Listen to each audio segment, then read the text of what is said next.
Good evening. Welcome to everyone here this evening. The November 16th board meeting is now in session. Mrs. Medina, would you please take roll call attendance? Mr. Ibarra, Present. Mr. Flores, Ms. Doreen Ojeda, Present. Mr. Fuentes, Mrs. Flores. Present. Thank you. Thank you very much. At this time, item 1.2, renewal of the Pledge of Allegiance. I'm going to ask Mr. John Abbott, principal of Galton High School, to lead us to this afternoon. And Cynthia Bueno will be available for Spanish-speaking persons.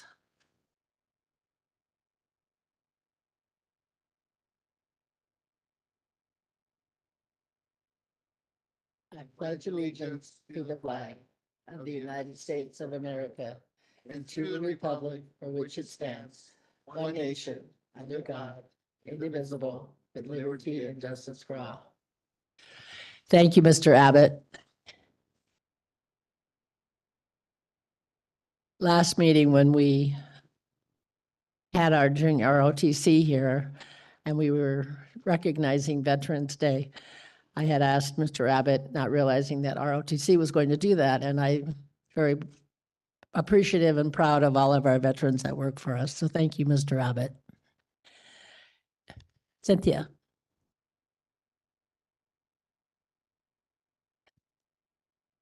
Helps if I turn it on. It does. Sorry. Thank you, Board President Doreen Ojeda. Muy buenas noches a todos. Yo soy Cintia Bueno, soy recepcionista y directora del distrito. Esta noche estaremos ofreciendo servicios de intérprete. Si alguien desea escuchar la reunión simultáneamente en español, puede encontrarme en la mesa trasera donde pueden utilizar el dispositivo y escucharla simultáneamente. Muchísimas gracias. Thank you very much. We are at item 1.3, adoption of November 16th, 2023 agenda. I'll ask for a motion to adopt the agenda with the following amendments. Amend closed session item 10.4, personnel public employee appointment, discipline, dismissal, release, government code 54957, addition of one certificated coach, head junior varsity softball girls, addition of one classified management, executive assistant, addition of 4 classified coaches, basketball assistant girls, head junior varsity soccer boys, pep squad assistant co-ed, varsity football assistant boys, and addition of 1 volunteer coach, basketball boys. I'm going to have a motion, please. A second.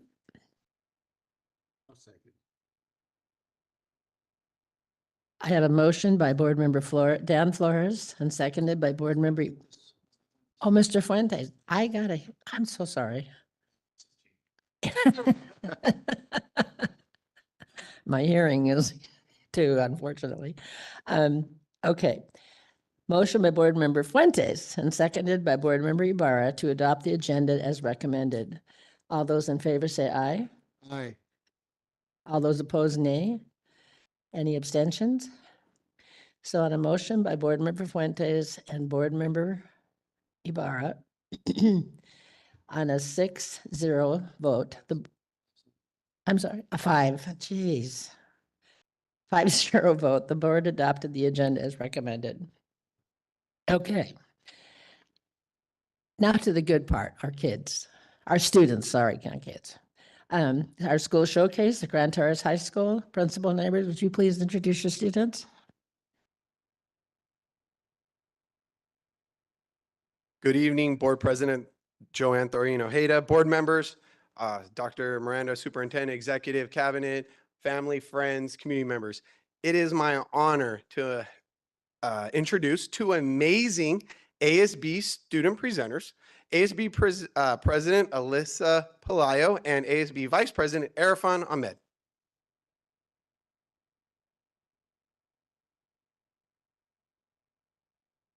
Good evening, Board President Joanne Doreen Ojeda, Board Member Superintendent Dr. Miranda, and members of the audience. My name is Alicia Palayo, and I am a senior. I am this year's ASB President.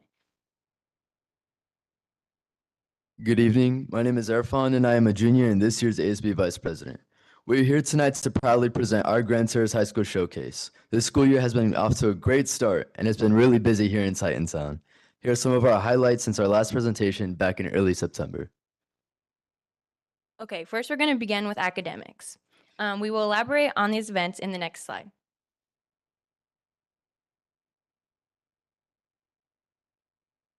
Oh, sorry. Yeah. On September 19th, GTHS recognized hundreds of sophomore, junior, and senior students at our fall academic awards ceremonies.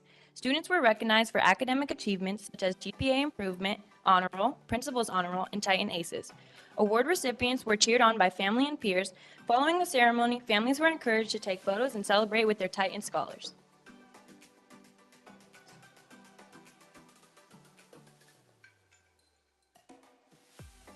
During the second week of October, during College Week, our counseling department organized college presentations with representatives from various community colleges and universities for students to learn about programs, majors, and post-secondary opportunities.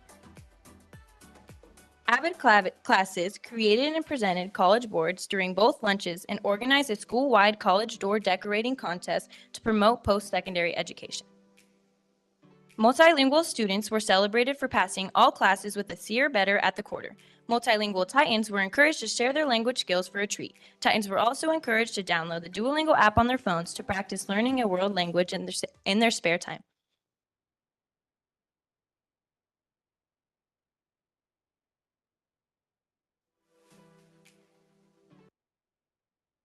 Now highlighting our pathways and programs.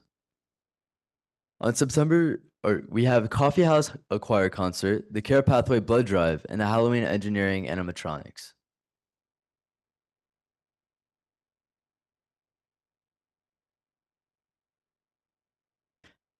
On September 15th, under the direction of our choir teacher, Miss De Leon, the GTHS choir program hosted their annual Coffee House concert in our cafeteria. This year's concert also included cultural dance and musical instrument performances.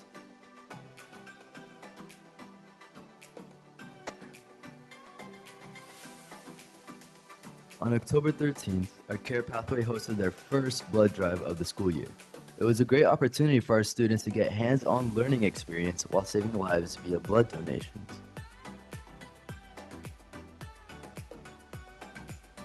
And then we have Halloween, where students in our engineering pathway showcase their animatronic projects during our Halloween lunchtime festivities.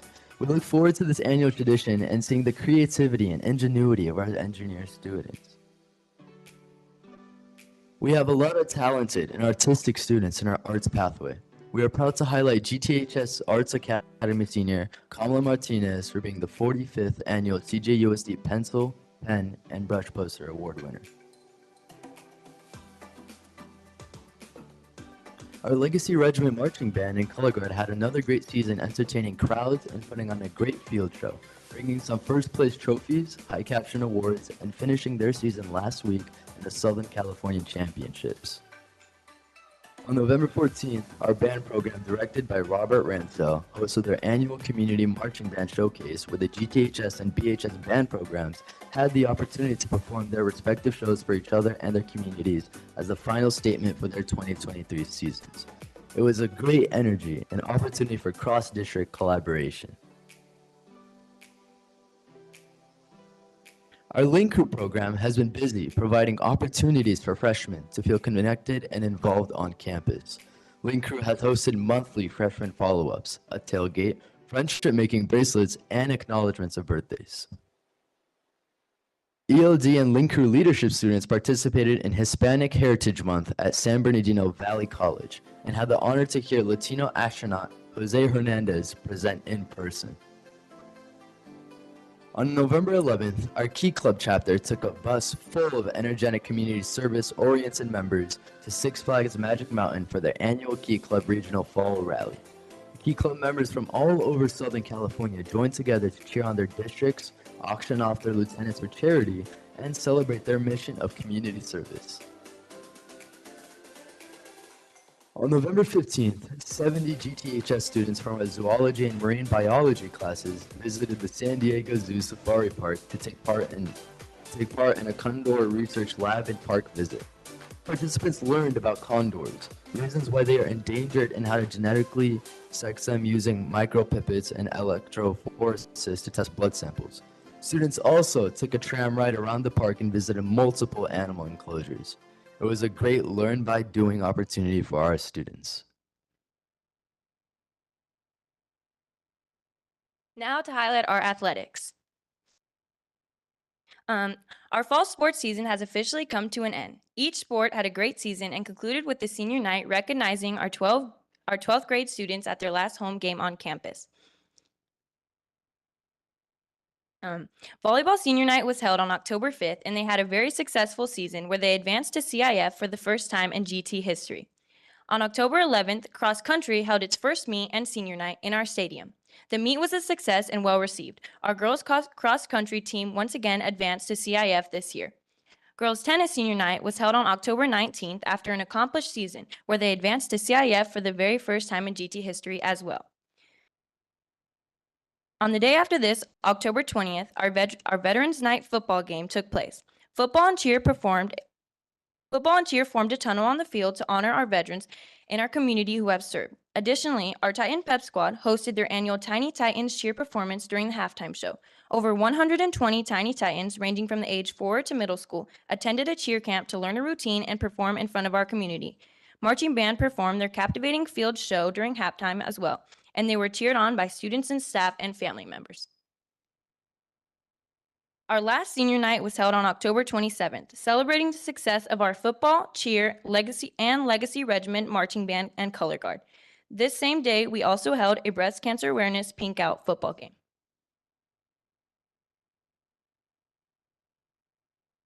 All right, moving on to cultural activities. So since our last presentation, we have maintained a sense of cultural inclusivity on our campus by hosting celebrations for various cultures.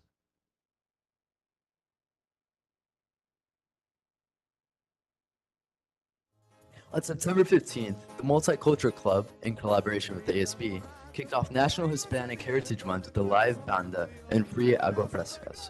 The music group Sireno Nuevo Delgado, consisting of some GTHS and CHS alumni, performed during both lunches. ASB provided free agua frescas. It was a fun celebration and enjoyed by all. As part of Hispanic Heritage Month, ASB students painted a giant loteria playing cards and hosted massive games of loteria in the amphitheater during both lunches for prizes. Participating students were also treated to free pan dulce and agua frescas to immerse them in the cultural experience. As part of our campus Dia de los Muertos festivities, our ASB students constructed a beautiful campus, community ofrenda in our library. Students and staff were invited and encouraged to add photos of their loved ones. In addition to the ofrenda, ASB students created a memory wall for students and staff to share personal messages and memories, and a monarch butterfly photo op to connect and engage students on our campus. On November 2nd, ASB hosted a community movie night in our amphitheater. The movie was A Book of Life.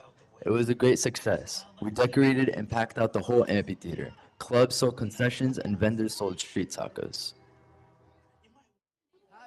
On November 13th, we hosted the Diwali festivities in our amphitheater for the first time during both lunches. Students and staff learned about the Indian holiday of Diwali and were encouraged to sample free Indian desserts. It was a beautiful celebration of students and staffs and cultures.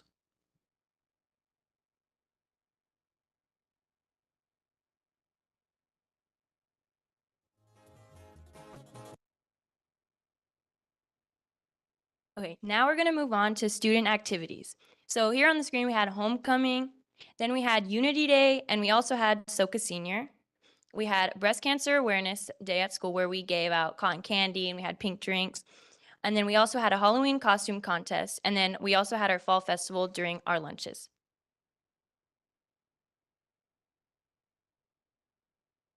Homecoming week is one of our favorite traditions we look forward to each year. Homecoming on the Bayou, Firefly Lights, and Enchanted Nights was the theme of our week-long celebration this fall. Festivities included a week of spirit dress-up days, our Princess and the Frog themed homecoming rally, where we presented our Royal Homecoming Court, played rally games, and cheered on student performances from our Titan Pep Squad and dance groups.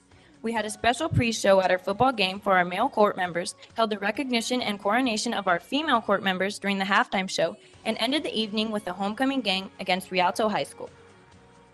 Over 900 students, guests, and chaperones were in attendance at our homecoming dance on September 30th. Our Princess and the Frog themed dance wouldn't be complete without the beignets, Dole Whip, tacos, photo booths, and more. It was a great time in Titantown. On October 18th, ASB hosted a Unity Day Lunch on the Lawn celebration. Students and staff were encouraged to wear orange in support of anti-bullying. Lawn games and umbrellas were provided, as well as free friendship bracelets and a poster for students to sign demonstrating their commitment to kindness. On October 19th and 20th, several of our ASB seniors and staff members participated in a SOCA senior event. Our principal, Mr. Neighbors, and our ASB advisor, Mr. Ruiz, along with some of our custodians, volunteered to get soaked as well. This is a trending fundraiser in which various sizes of buckets of water and/or ice are purchased and poured over volunteers who are raising funds for our senior class. It was entertaining to watch and was a successful fundraiser that was put on for the first time on our campus. On October 27th, ASB hosted lunchtime activities to raise awareness for breast cancer. Free pink cotton candy and free pink lemonade were given out to students who wore pink. Free face painting, pink breast cancer ribbons, and bracelets. Our temporary tattoos were also distributed. On October 31st, ASB hosted our annual campus Halloween costume contest in our amphitheater.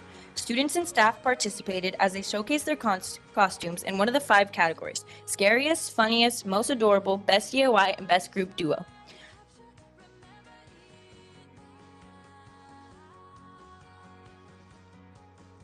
On November 2nd, ASB hosted a Dia de los Muertos themed fall festival in our amphitheater. Clubs and programs sold food items as GTHS students performed cultural dances, music, and singing on the amphitheater stage. It was a great event that helps instill school spirit and community on campus.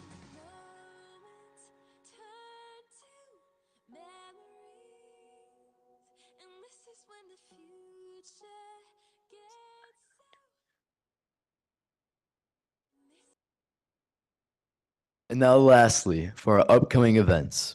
On November 20th, more than 40 of our ASB and Linkers student leaders are attending the CATA Leadership Conference, located at the Disneyland Hotel. On November 30th, our ASB student leaders will be volunteering at the annual Grand Terrace tree lighting ceremony at Azure Hills. The GTHS Thespian Society will put on their fall play, Little Women, on December 1st and 2nd. Starting the first week of December, we will have a Winter Spirit Week along with a Merry Monday, where ASB will host festive activities during lunches. Link Crew will be hosting a Cocoa and Cram session on December 7th and December 11th. Choir is performing a concert on December 8th here on campus. And lastly, semester finals will take place on December 12th through December 14th. On behalf of the students at Grand Terrace High School, we thank you for your time. We welcome any comments or questions that you would have, and we would answer them. Thank you so much. What a great job you did. That's it. You.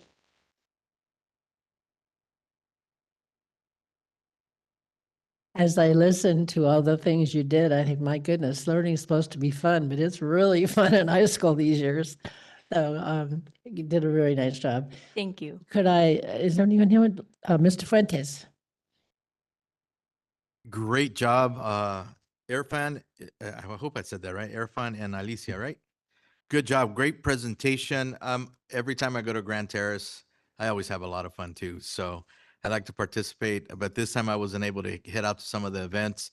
My schedule's kind of changed a little, but I always try to support every high school and go to the events. And I want to thank Mr. Reese for his what he does with the kids. It's amazing.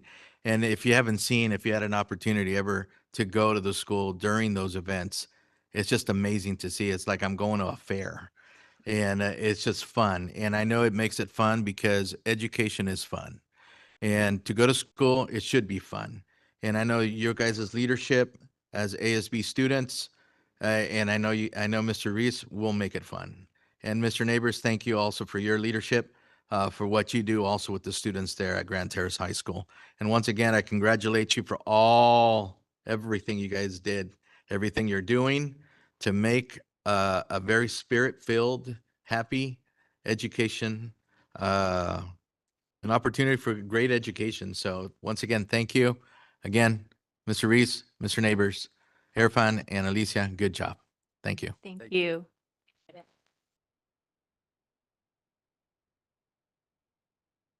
Mrs. Flores.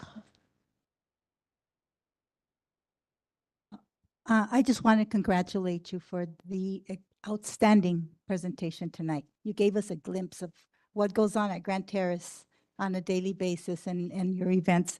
I especially like the way your school celebrates diversity. You know, you celebrate diversity and you know, that enriches your school much more and it adds to your culture of the school. So thank you. And I want to also thank Mr. Reese in the back over there. Thank you so much for everything that you do. And Mr. Neighbors also. Great job. Thank you. Thank you. Thank you, Mrs. Flores. Any others? I too want to say thank you so much to Mr. Neighbors and Mr. Ruiz for the wonderful programs that you provide at our schools. Students, the leadership skills that you are learning in ASB are going to really help you so much as you leave school and advance and do whatever career or whatever your life path will be. I've seen students who've done similar things and been real active in ASB, and it has taken him far. And I thank Colton for making that opportunity possible. And it doesn't happen unless you have the leadership that you have in Mr. Neighbors and Mr. Ruiz. So good luck to you. We would like you to come up and shake our hands. And thank you so much for all the things that you've shared with us tonight. It's amazing the things you're having fun doing, but the learning that that is taking place to make your school really cohesive and welcoming to everyone there. So it's a little bit of something for everybody, and that's great to see. So please come on up and shake our hands.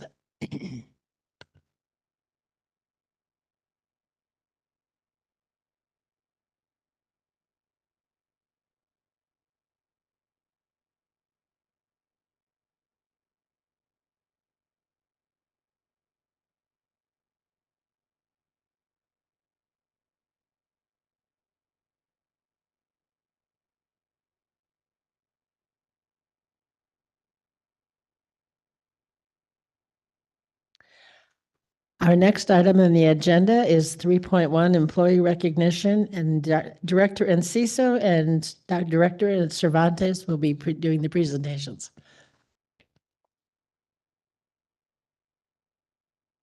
Good evening, Board President Thorian Ojeda, board members, Superintendent Dr. Miranda, and members of the community.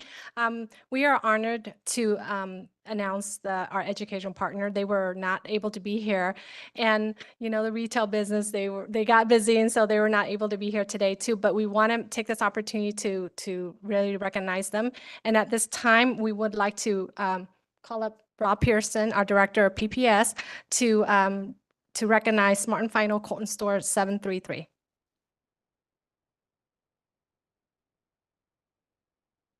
Good evening, Board President Thorian Ojeda, board members, Dr. Miranda, Executive Cabinet, and members of the public. I'm pleased to recognize our local Smart and Final for the Colton Joint Unified School District Educational Partner Recognition. Smart and Final is an employer that Colton uses for our Workability One grant. And they partner with us to provide a community-based employment experiences for our students. The local Smart and Final staff are welcoming to our students. We love how Smart and Final helps our students develop job skills. We first partnered with them in the fall of 2018 and have been so appreciative of their support. Angel Robles, the store manager, and the staff at Smart and Final have been just amazing partners, ensuring our students have access to an appropriate workplace. They are all super kind, friendly, and patient. The Workability One grant program provides comprehensive training in work, employment placement, and follow-up for high school students who have IEPs, who are making the transition from school to work, independent living, and post-secondary education or training. The Workability One program is funded and administered by the California Department of Education and offers special education students the opportunity to complete their secondary education while also obtaining marketable job skills for success in the modern labor market. Smart and Final has helped us tremendously to achieve our goals with the Workability One grant. The idea of inclusion is not something that you just do, but it's a way of being. This sentiment is embodied by Smart and Final's work with our students. PPS in the district thanks Smart and Final for being an amazing educational partner. Thank you.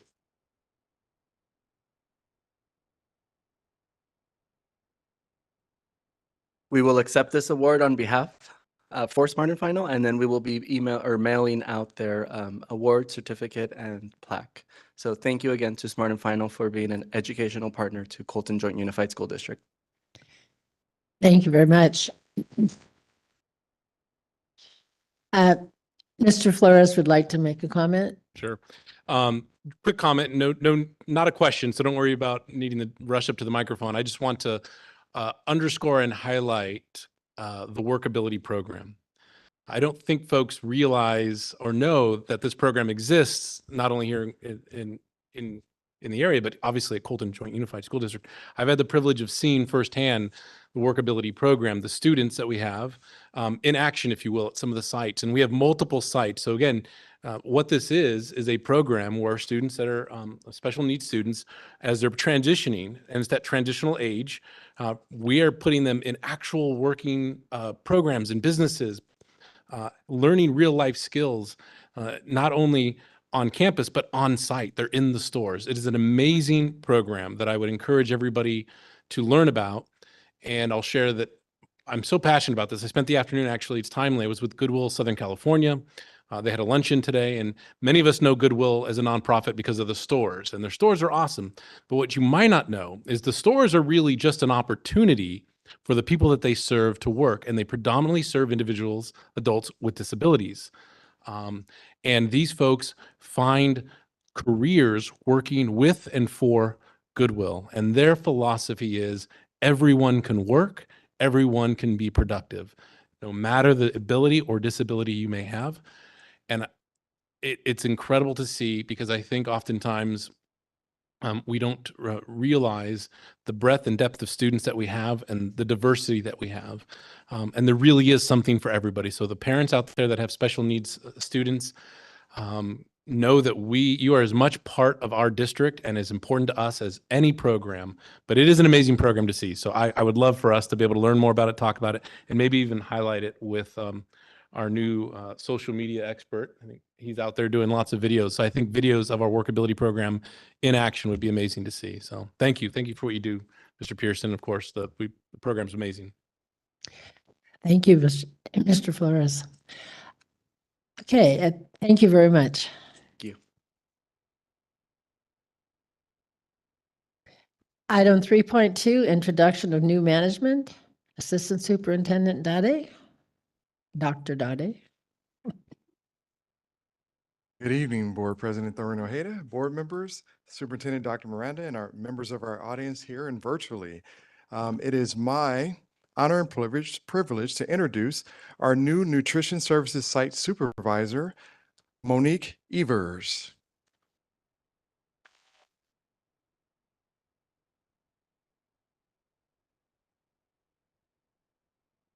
Now, Monique has an extensive background in this area. She has over 39 years of food services experience.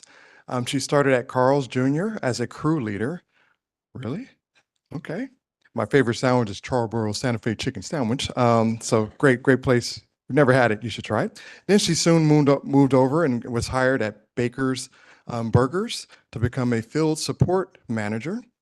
Another favorite of my family's. Had a cousin who used to order a double Baker with extra cheese and Texas taco with chicken and a Diet Coke. I don't know. 12,000 calories in a Diet Coke. I don't get it. Yes. But since coming to CJUSD, she has held the position of a site lead at both Joe Baca and Colton Middle School, and most recently was a nutrition services buyer.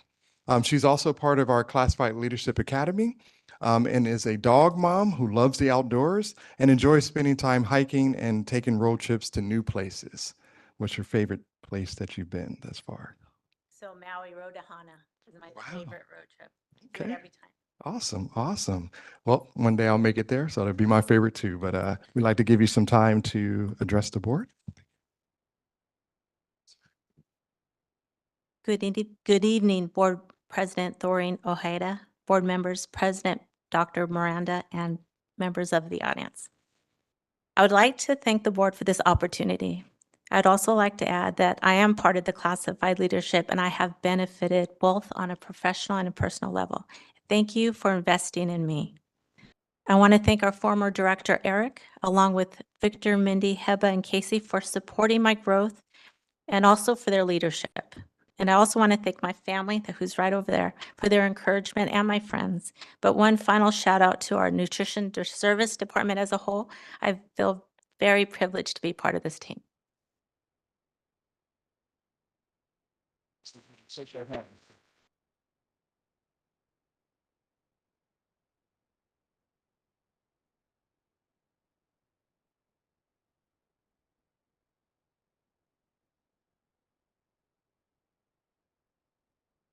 And one more round of applause for Monique, please.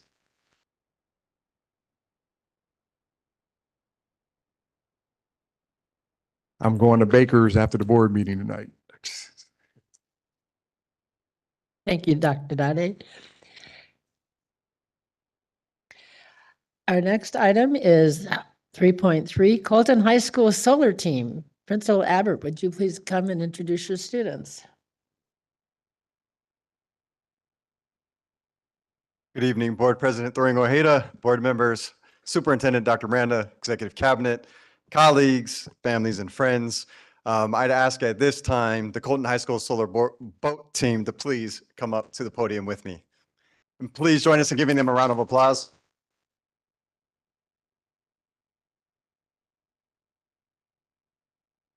Our solar boat team competed in a solar challenge competition at Yucaipa Regional Park earlier this year.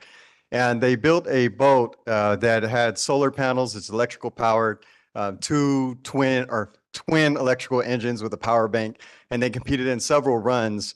And our team that is up here with us today had the most consistent runs of all high schools that were in the competition. So let's give them a round of applause.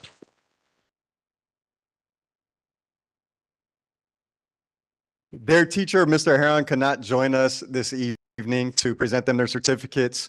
But the next best thing, our welding teacher is here, Mr. Bardo, to present the certificates to our students on behalf of Mr. Heron. Thank you, everyone. I'd first like to call Judah Morales to the stand. In recognition of your participation as a team member of Colton High School's first solar boating team and placing sixth in the 2023 Inland Solar Challenge, this is your award. All of these certificates say that, so I'm going to dispense with that for the next one. And we're going to go to Nicole Valadez.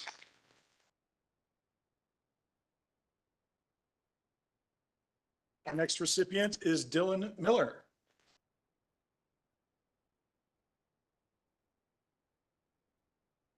We also have Diego Martinez Peraza. Miss Elizabeth Hernandez.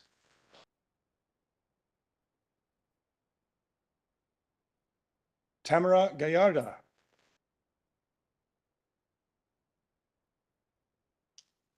Miss Hiliana Serrano.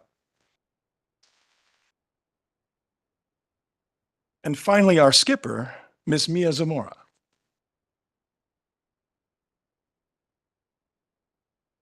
I wanted to take the opportunity to say that this was truly a cross-curricular effort. Many of these students came from AP English classes, physics classes, my welding class, obviously, the steam shop class, and the auto shop class. This was something that they worked all together on this project, and they did very, very well. I'm very proud of them. Please give them a round of applause. We would love to take a picture with solar, Go ahead. solar team. If you guys want to come up here to the front, and of course, Mr. Abbott, come on down too.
Can I say something real quick?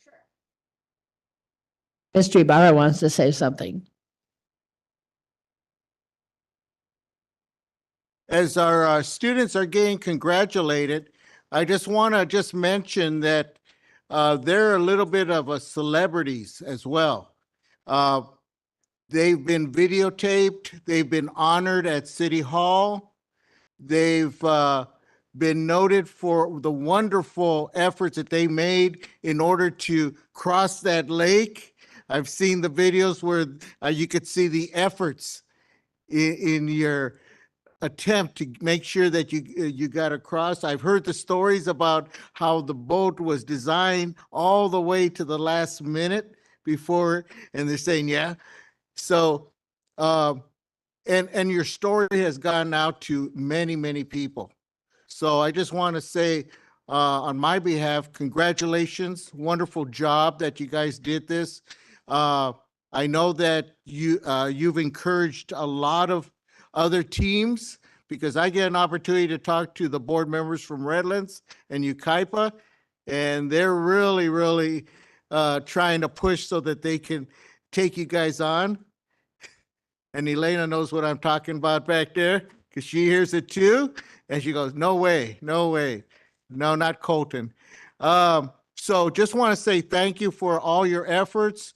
It's great to hear that, I mean, many of you come with a wide variety of academic backgrounds, and you all got together to put this project and make it go. And I can't just say enough. So just want to make sure that you guys realize that, you know, you're out there, you're noted, and you're going to be the target for the next competition. So be ready. So congratulations again, guys.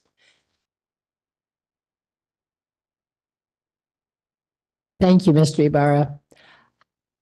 Having students come to our meetings and being able to recognize their achievements is the best part about being a board member, because we're here because of what we are able to do for you in the classroom and at school.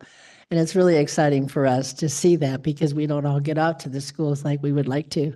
And so being able to have you come and show us what you're doing, we can let you know how proud we are of you. And how grateful we are that we have people who are able to lead us in making these opportunities available to you. Because like I was saying with the ASB kids, the things you're doing in school are going to take you far in your career.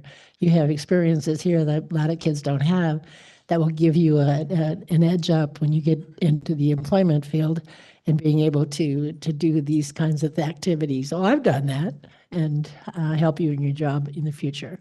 So congratulations, and thank you for being here, and thank you for working so hard. I know it's not easy, but keep working hard, and that's where your life will take you. So thank you so much.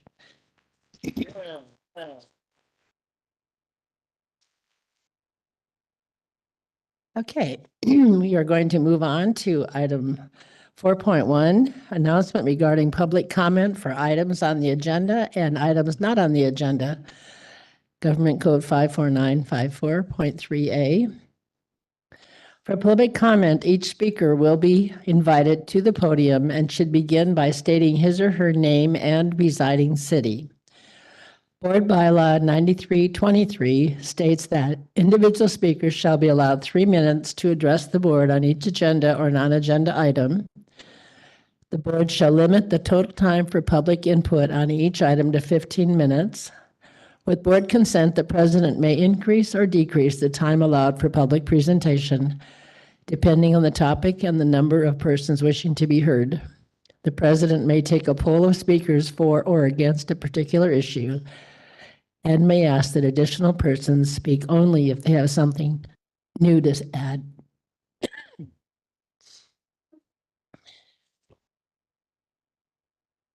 Our first speaker tonight, Javier.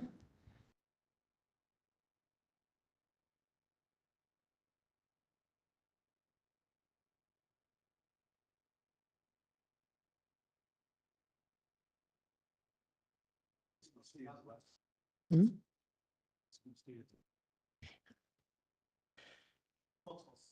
Javier, would you please state your last name and your residing city? My name is Javier Perez. I'm from Rialto. Thank you. My name is Javier Perez, and I'm a representative of the California chapter Gays Against Groomers, to speak to the district allowing pornographic books, both hard and digital copies, within the school's libraries. I personally have a stake in this matter because I am a former student of the following schools: Ruth Grimes Elementary, Joe Baca Middle, and Colton High School. And I also have family members within the district. I just handed you illustrations and excerpts from this book that should prove my point on how immoral this content is. I came here with the intention of reading from these excerpts and describing the illustrations, but given the fact that there are children here, I will not do so, because it has made myself uncomfortable. And if you are not uncomfortable reading these yourselves, then that is the problem. What makes you think that if you're not uncomfortable reading these, that the children will be uncomfortable reading these? I used a website that gave me the ability to see that not only your school district allows sexual content, but not the other nearby district in which my other family members reside in. I, as a bisexual man, find it truly appalling that these extreme graphic books are allowed under the guise of LGBT inclusivity. These do not represent the community in a positive way. If anything, they are promoting promiscuity. This isn't just about books claiming LGBT, it's all about overly explicit books, period. Just ask yourself this: if what I handed you doesn't make you uncomfortable, what makes you think that the children will find this appropriate? If this doesn't make you uncomfortable, then you are part of the problem. Thank you. Our next speaker, Lisa Villa.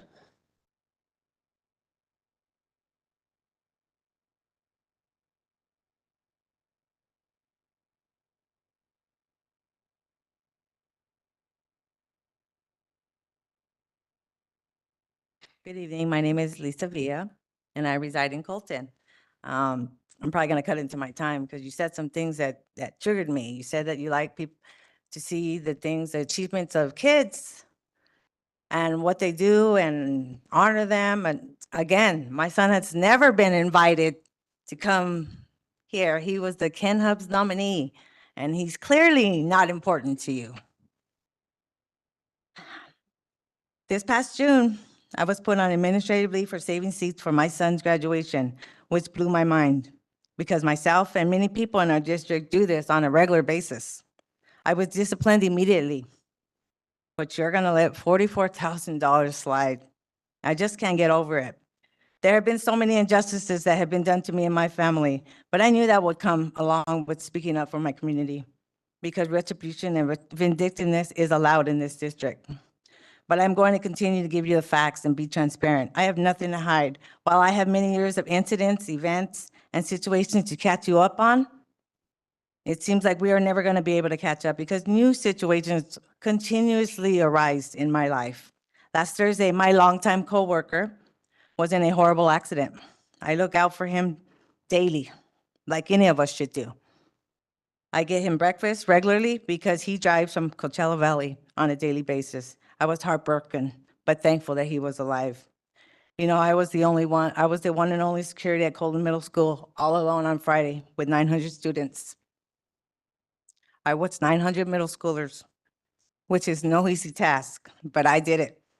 I had to put my feelings aside for the safety of the campus. I was thinking the director of the security team would come and see if I was okay, since he was always there to discipline and counsel me. I hear you talk about mental wellness, but again, I am left to feel like I don't matter within my department. Towards the end of that day, I had heard that our security director was on campus around 2:30. I thought to myself, oh, good. Even though I was the only security all day, at least he showed up to help with the hectic end of the day releasing of the students when the bell rang at 3 o'clock. And by this time, the students had figured out I was all alone, which could have easily went south real quick. I walked around looking for him and saw him driving away. It was 10 minutes before the bell was about to ring. He couldn't stay to help out, never even asked if I was okay. Is the safety of our students important? Anything can happen at any given moment at any of our campuses. This is what's unacceptable, not saving seats. And again, my son is open for an invitation anytime you want to see him. Thank you.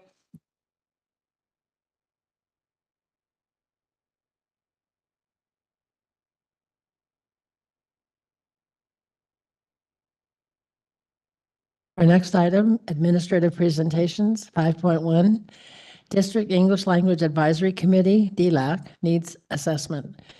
Assistant Superintendent Dr. Peterson, will you introduce the staff and parents to the podium, please? Sure, I'd like to introduce our Language Support Services Director, Dr. Wendy Moore, who will begin our presentation. Good evening, Board President Thornton Ojeda, board members, Superintendent Dr. Miranda, Executive Cabinet, and members of the audience. I have the privilege of serving as our district's Director of Language Support Services, and I'm joined this evening by our Parent Engagement Manager, Alejandra de la Torre, and 3 of our DLAC parents, Janet Murillo, Claudia Gutierrez, and Suget Lopez. This evening, they will be presenting the 2023-2024 DLAC Needs Assessment, as well as a summary of last year's needs assessment, coupled with the district's responses and efforts that have been made to address those needs.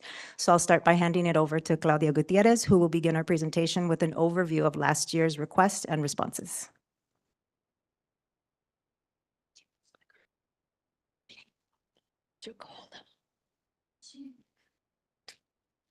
Buenas noches, presidente del Consejo, Thornton Ojeda, miembros del Consejo, Superintendente Miranda, miembros del gabinete y miembros de la audiencia. Mi nombre es Claudia Gutiérrez. El año pasado, Janet Murillo y yo dimos este reporte a nombre de DLAC. Les trajimos una recomendación, sentimos entonces urgencia sobre la educación de nuestros niños y decidimos enfocarnos en un objetivo: aprendizaje. Relaciones de confianza entre el distrito, las escuelas, maestros, alumnos, padres contribuirían a una sinergia que apoye un ambiente que conduzca el aprendizaje. El Departamento de Secundaria y Preparatoria ha realizado eventos comunitarios para alumnos y padres sobre las... Perdón. En juntas de DLAC, varios departamentos nos reportaron a los padres una cantidad de acciones relacionadas a la valoración de necesidades. Los señores Bell y Yamakawa del Departamento de Mantenimiento presentaron su plan de acciones y esfuerzos para mejorar el estado de las instalaciones escolares. El señor Castro nos informó sobre el impacto del programa de la salud mental en el distrito. El doctor Hyder vino a hablarnos sobre las acciones de su departamento para aumentar el aprendizaje del alumnado y sobre la colaboración de su equipo con el programa de participación de los padres por medio de talleres para padres. El Departamento de Secundaria y Preparatoria ha realizado eventos comunitarios para alumnos y padres sobre las clases vocacionales y técnicas que se ofrecen. Las acciones que han tomado han tenido un impacto positivo. Reconocemos al mismo tiempo que el trabajo debe continuar para seguir avanzando. Un ambiente adecuado combinado con enseñanza eficaz resultarán en aprendizaje. Dr. Moore elaborará ahora sobre el trabajo que el distrito continúa haciendo. Lo voy a hacer en español ahora. En inglés. Good evening, Board President Thornton Ojeda, Board members, Superintendent Miranda, Cabinet, and members of the audience. My name is Claudia Gutierrez. Last year, on behalf of DLAC, Janet Murillo and I brought one recommendation before you. At the time, we felt a sense of urgency regarding education of our students, and we decided to focus on one goal: learning. Trusting relationship amongst districts, schools, teachers, students, and parents will contribute a synergy that supports environment conducive to learning. Through DLAC meetings, different departments reported to parents a number of actions related to needs assessment. Mr. Bell and Mr. Yamakawa from the Maintenance and Operations Department presented their action plan and efforts to improve the state of facilities in our schools. Mr. Antonio Castro reported to us in the impact of the mental health program that has at CJUSD. Dr. Hyder shared about his department actions to enhance students' learning and how his department supports the family engagement program through workshops, partnerships. Secondary has outreach to students and parents about career technical education through community events. The actions we know have taken place have had a positive impact. We recognize that there's work we need to continue to do to move us forward. A conducive environment combined with effective instruction will result in learning. Dr. Moore will elaborate more on the continuous work the district is doing.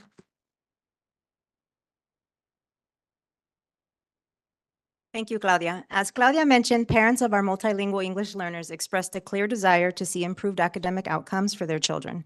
The next few slides will highlight several of the major changes that have been put in place and that continue to develop in our district as we focus on the linguistic and academic achievement of our multilingual English learners.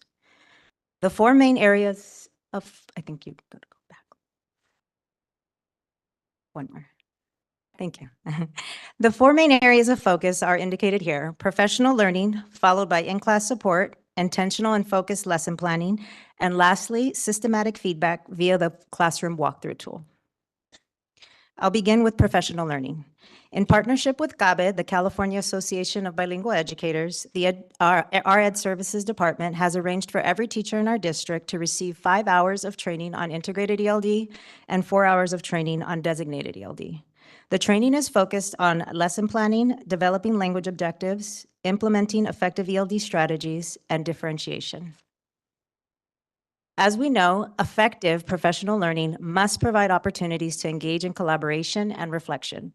In addition to the training referenced on the previous slide, each teacher will be engaged in 5 hours of in-class support on integrated ELD and 3 hours of in-class support dedicated to designated ELD. During in-class support, teachers are able to co-plan, model, and observe ELD lessons. They will also engage in collaboration and reflection activities as part of their professional learning. This next component, lesson plans, requires that lesson plans be written and submitted. When multilingual English learners are rostered in a class, teachers will submit weekly lesson plans identifying the ELD standard, language objective, ELD strategies, and how they plan to differentiate instruction to meet the varying linguistic needs of their students. The last component of our plan is regarding feedback. In collaboration with ACE and district administrators, a walkthrough tool was developed and piloted. The tool will become fully operational in December. The purpose of the feedback tool is to create opportunities for administrators and teachers to engage in focused conversation around the effective implementation of ELD strategies that will progress our multilingual students in their linguistic abilities and academic achievement.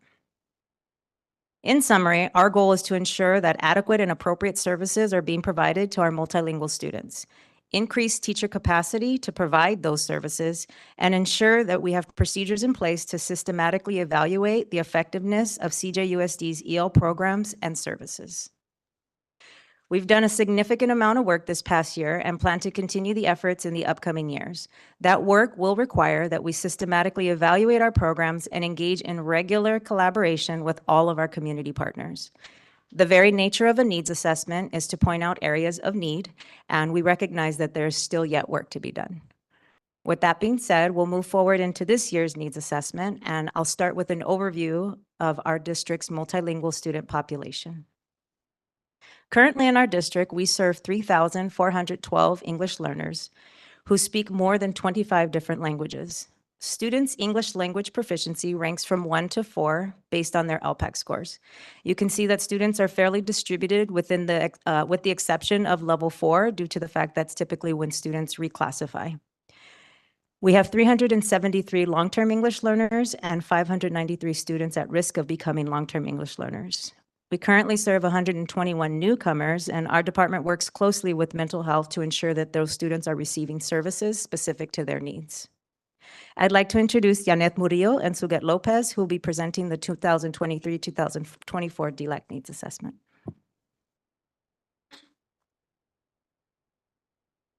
Buenas noches, Presidenta Torín Ojeda del Consejo Educativo. Miembros del Consejo, Superintendente Miranda, personal del equipo del Distrito de Colton y audiencia en general. Mi nombre es Janet Murillo. Soy madre líder del distrito y represento la voz de padres de familia de nuestra comunidad. En nuestro diario vivir y dentro de la estructura de nuestros talleres de liderazgo, aprendemos el valor de la retroalimentación, La retroalimentación es una parte crucial del crecimiento y el entendimiento necesario para lograr objetivos. Esta es nuestra retroalimentación para ustedes y la traemos con un espíritu de colaboración y respeto. Al preparar esta valoración, Sujet y yo tomamos en cuenta la voz de padres que participaron en las sesiones de captura de impresiones. Personalmente, he sido parte del trabajo del Grupo de Aprendizaje Profesional de Padres y estoy familiarizada con el plan de diseño del distrito. Sujet López fue parte del proceso y conoce bien el plan. Con la intención de ser consistentes, juntas decidimos hacer referencia al plan para guiar nuestro reporte de necesidades. Las siguientes diapositivas del presente se basan en citas del plan DSDP. Esta es una frase del plan que celebramos, donde se reconoce que los padres somos socios cruciales para el éxito de nuestros niños. Gracias. Para el pilar de aprendizaje profesional, conectamos nuestra petición a esta cita. CJUSD se esforzará por construir capacidades de liderazgo en padres, tutores y miembros de la comunidad dentro de los comités, concilios y grupos en los que participan a fin de contribuir a estar seguros de que puedan expresarse con confianza, compartir sus opiniones y contribuir colectivamente a nuestro trabajo en común. Deseamos que se invite a padres de familia a ser parte de las visitas al aula para observar la enseñanza del desarrollo de inglés de manera efectiva. Sabemos que esto requerirá preparación para que sepamos cómo y qué observar, pero es realmente emocionante aprender y ser parte de este trabajo. Hablando de la capacidad de las familias del distrito para expresarse y contribuir al trabajo educativo en forma colectiva, los padres que hemos tomado los talleres de liderazgo con Alejandra de la Torre, hemos experimentado un crecimiento exponencial y desarrollado capacidades que nos equipan para ser socios en la educación de nuestros hijos, mejores padres y esposos en casa. Pedimos que estos talleres continúen y se expandan. Como mencionó Claudia, Mr. Bell vino a DILAC en marzo para hablarnos de sus acciones para tener escuelas y baños más limpios. Agradecemos el empeño y atención de su equipo y pedimos que las mejoras continúen, ya que hay padres de familia que siguen expresando que esto es un asunto serio con implicaciones hacia la experiencia diaria de sus hijos en su escuela y también para su salud. También pedimos inspecciones a las aulas y laboratorios para estar seguros de que estén en buen funcionamiento. Queremos que nos inviten a recorrer instalaciones escolares y ser parte de los esfuerzos de mejoras. Nos gustaría colaborar con el Departamento de Mantenimiento para entender cómo los padres podemos apoyar a ser parte de sus esfuerzos. Para el pilar de equidad, conectamos nuestra petición a esta cita. Cultivar espacios comunitarios seguros para alumnos, padres y personal basados en equidad. Abogar por nuestro crecimiento colectivo. Nuestras escuelas serán espacios llenos de gozo, libres de temor, acoso e intimidación de cualquier tipo. Necesitamos que las escuelas sean seguras y que estén limpias y que se atienda a todos los alumnos. Hay padres expresando seria preocupación por la seguridad de sus hijos en la escuela. Algunos padres mandan con temor a sus hijos a la escuela por tantas peleas en las secundarias y preparatorias y hasta en algunas primarias. Hay padres que ya han sufrido la violencia física en sus hijos y a los padres a quienes no les ha pasado tienen miedo porque saben que sus hijos podrían ser los siguientes. ¿Cómo podemos combatir esto? Hay niños que no van al baño por el olor a marihuana, por actividades sexuales o porque el baño está sucio y se aguantan sus necesidades todo el día hasta llegar a su casa. Algunos maestros nos han compartido sobre aires acondicionados descompuestos o laboratorios de ciencias que no se pueden usar para trabajar con los alumnos. Entre más limpias y funcionales estén nuestras escuelas, mejor será la manera en que los alumnos perciben su escuela. Es importante reconocer a los maestros que son cálidos y respetuosos y agradecemos su influencia en el crecimiento de nuestros hijos y es un placer trabajar con ellos. Los maestros que inspiran a sus alumnos dejan huella en nuestros hijos. Este año ha aumentado la cantidad de padres que nos dicen qué irrespetuosos son con sus hijos algunos maestros. Maestros que delante del grupo humillan a sus alumnos. Maestros que intimidan a sus alumnos.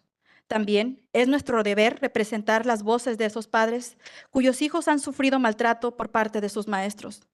Confiamos que el Departamento de Recursos Humanos escuchará y tomará cartas en el asunto. En la jerarquía de necesidades de Maslow, las escuelas y la familia tenemos en común la responsabilidad de satisfacer las necesidades de nuestros niños.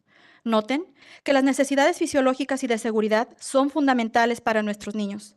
Si los niños no se sienten bien y a salvo, otras importantes áreas de desarrollo se comprometen, entre ellas el aprendizaje. Para el pilar de equidad, también elegimos esta cita. Junto con nuestros padres de familia, honraremos nuestras diferencias y celebraremos los dones y la individualidad que cada uno contribuimos a CJUSD en general, para permitirnos cultivar un compañerismo fuerte y significativo y una comunidad de colaboración. En nuestro entendimiento, esta cita se relaciona directamente con las experiencias bilingües y multilingües que el distrito ofrece a la comunidad. Lo que modelamos para ustedes hoy se basa en un principio de respeto e inclusión. Planeen, por favor, interpretación apropiada en eventos de distrito. Por ejemplo, ceremonias de promoción, graduación, eventos de reconocimiento grandes como la Feria de Ciencias, Pen, Pencil, Brush, etc. Esto evidenciará que el distrito honra y celebra su diversidad y todos se sentirán incluidos y valorados. Si conectamos como socios, hay mucho que podemos hacer. Queremos conversaciones bilaterales y consistentes y relevantes con el Consejo, y conversaciones consistentes y relevantes con el superintendente y su gabinete, e incluir a otros profesionales y socios comunitarios relevantes en estas conversaciones. Esta petición tiene dos aspectos. Para aumentar la cantidad de experiencias y oportunidades que el distrito de Colton ofrece a las familias que sirve, es razonable esperar que haya un equipo a cargo de este trabajo a nivel distrito y que siga ofreciendo talleres, juntas, etcétera, y que también pueda apoyar a las escuelas en su capacidad de relacionarse con los padres. El segundo motivo es igual de importante y es nuestro afán por cuidar a la persona que nos sirve y apoya nuestro crecimiento y bienestar. Hay muchas familias en este distrito y una sola persona en el programa de participación de los padres no es suficiente. Para el pilar de profesionalismo, seleccionamos esta cita. Estar dispuestos a tener conversaciones valientes, en una atmósfera de respeto mutuo para sacar a la luz los asuntos, problemas, ideas equivocadas y malos entendidos, a fin de tomar los pasos que resuelvan problemas y nos ayudemos los unos a los otros para podernos sentir escuchados y comprendidos. Y a esta diapositiva están intencionalmente puesta 2 veces. Por el bien de cada alumno en este distrito es importante que conectemos y nos conozcamos para poder trabajar en equipo. Si trabajamos y colaboramos, podemos juntos crear un ambiente que promueva el aprendizaje en todos los alumnos. Esta diapositiva es del año pasado. Quitamos los otros aspectos de la pirámide, dejamos visibles la necesidad de establecer y fomentar relaciones efectivas y la necesidad en toda la escuela de un ambiente de sinergia para nuestros niños. El año pasado nos preocupó que solo el 17% de los alumnos logró aptitud en matemáticas y nos preocupó que solo el 31% de los alumnos lograron las normas de lingüística. Este año no tenemos resultados diferentes. Sabemos que esas nuevas acciones pueden tomar tiempo para rendir frutos. Otro factor que contribuiría a nuestro avance colectivo será lograr relaciones de colaboración entre nosotros. Nosotros reconocemos que el aprovechamiento de los niños no es solamente responsabilidad de una sola persona o de un puesto o un rol en particular. Estos resultados hablan de que necesitamos aprender a funcionar como un equipo. Si construimos relaciones de confianza y trabajo entre nosotros, el resultado será un ambiente que nos lleve al éxito de nuestros alumnos. Esperamos que este año este reporte tenga un impacto dinámico. Sujed y yo sentimos un alto sentido de responsabilidad porque DILAC nos eligió para representarlos y proyectar su voz ante ustedes. Gracias.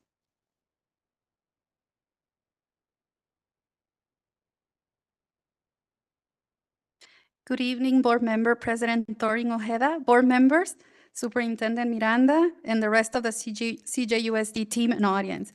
My name is Suget Lopez, and I am a parent leader, and I represent the voices of our parents.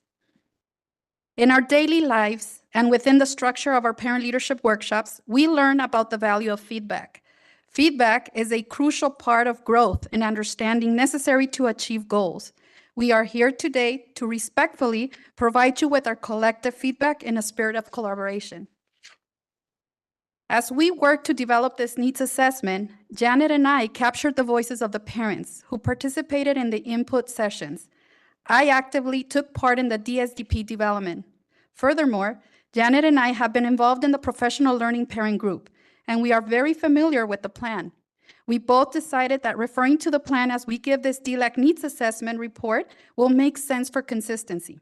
The following slides and our report are based on design plan quotes. This is a phrase in the design plan that we celebrate, acknowledgement that we are a vital partner in the lives of our children and we have needs. Thank you. For the professional learning pillar, we connected our request to this quote. CJUSD will work to build our parent, guardian, and community members' leadership capacity within the committees, councils, and groups they participate in to help ensure they have confidence to express themselves, share their opinions, and contribute to our collective work.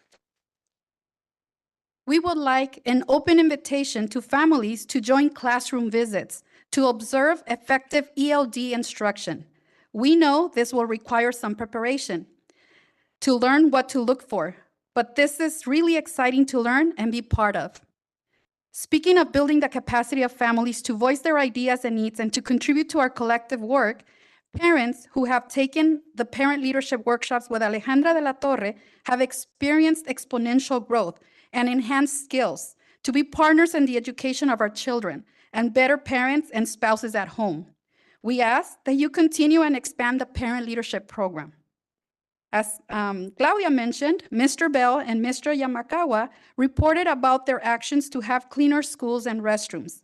We appreciate the efforts and dedication of his team, and we ask that these improvements continue because there are parents who continue to express that this is still a concern that has implications for their children's daily experience in school and for their health. We also request classroom and lab inspections to ensure good working order. We would like to tour sites to be part of the improvement efforts and would welcome a conversation with a diverse maintenance department team to understand how we can be part of the improvement efforts. For the equity pillar, we connected our request to this quote. Cultivating safe spaces of a community for students, families, and staff to advocate for our collective growth and equity. Our schools will be spaces full of joy and free of fear, bullying, and harassment of any kind. We want schools to be safe. We want schools to be clean. We want schools to be caring schools. There are parents expressing serious concern for the safety of their children in school. Some parents are afraid to send their children to school because of all the fights in secondary schools and even in some elementary schools. Some parents have had their own child suffer physical violence. Parents whose child has not had such experience fear that their child might be next. How can we stop this? There are students who don't go to the bathroom because of weed, sexual activities, or dirty restrooms. They hold their needs until the end of the day when they get home. Some teachers have reported to us that they don't have air in their classrooms. Others have said that they don't have the equipment to work in the science labs with students. Clean and functional schools will contribute greatly to the way our kids feel about their school. It is important to acknowledge caring and respectful teachers, and we thank them for contributing to the growth of our children, and it is a pleasure to work with them.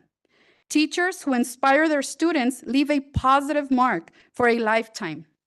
Sadly, this year, there are parents reporting that their children have experienced disrespect, humiliation, and threats from their teachers.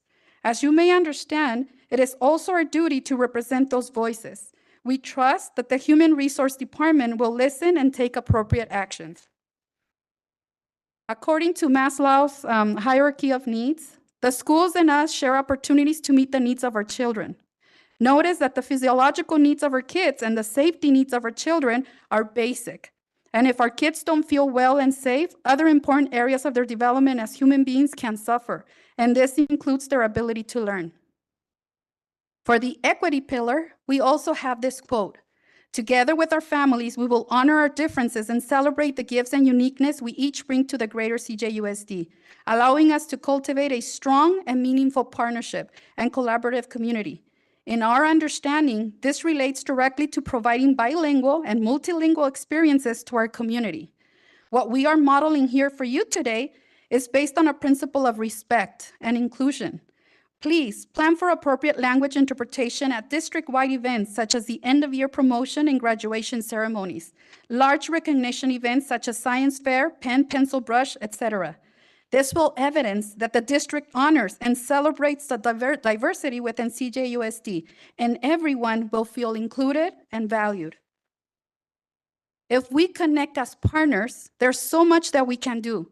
We want ongoing and meaningful two-way conversations with the board and ongoing conversations with the superintendent and his cabinet, and to include other professionals and relevant stakeholders in conversations.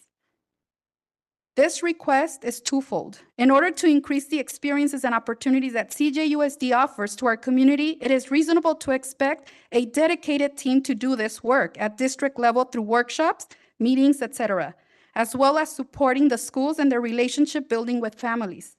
The second reason is just as important, as it is our eagerness to take care of the person who serves us and supports our growth and well-being. There are so many families in the district, and it is not reasonable to have a family engagement program team of one. For the professionalism pillar, we selected this quote: "Be willing to have the difficult conversations in an atmosphere of mutual respect, to draw out issues, problems, misconceptions, and misunderstandings in order to take steps to resolve problems and help each other feel heard and understood." And we intentionally have this slide twice. We need to connect and get to know each other and work together for the sake of every child in the school district. If we get to work and begin to collaborate together, we can create an environment that is conducive to learning of every student. This is a slide from last year. On the pyramid, we left the aspects that speak of the need to establish and nurture effective relationships, to have environments of synergy for our children at every school because these are foundational. Last year, we were worried to see that only 17% of students met math standards. We were worried to see that only 31% of students met language arts standards. This year, the results are not different. We understand that it takes time for new actions to yield results. Having said that, we firmly believe that relationships of collaboration amongst us will contribute to our collective progress. We also acknowledge that the results on this graph are not the only responsibility of one person or any one role. These results speak of a shared need to learn to function as a team. If we build trusting, working relationships amongst all of us, the result will be environments conducive to the success of our students. We hope this year, this report has a dynamic impact on all of us. The three of us feel a strong sense of responsibility because DLAC chose us to be their representatives and to project their voices to you. Thank you.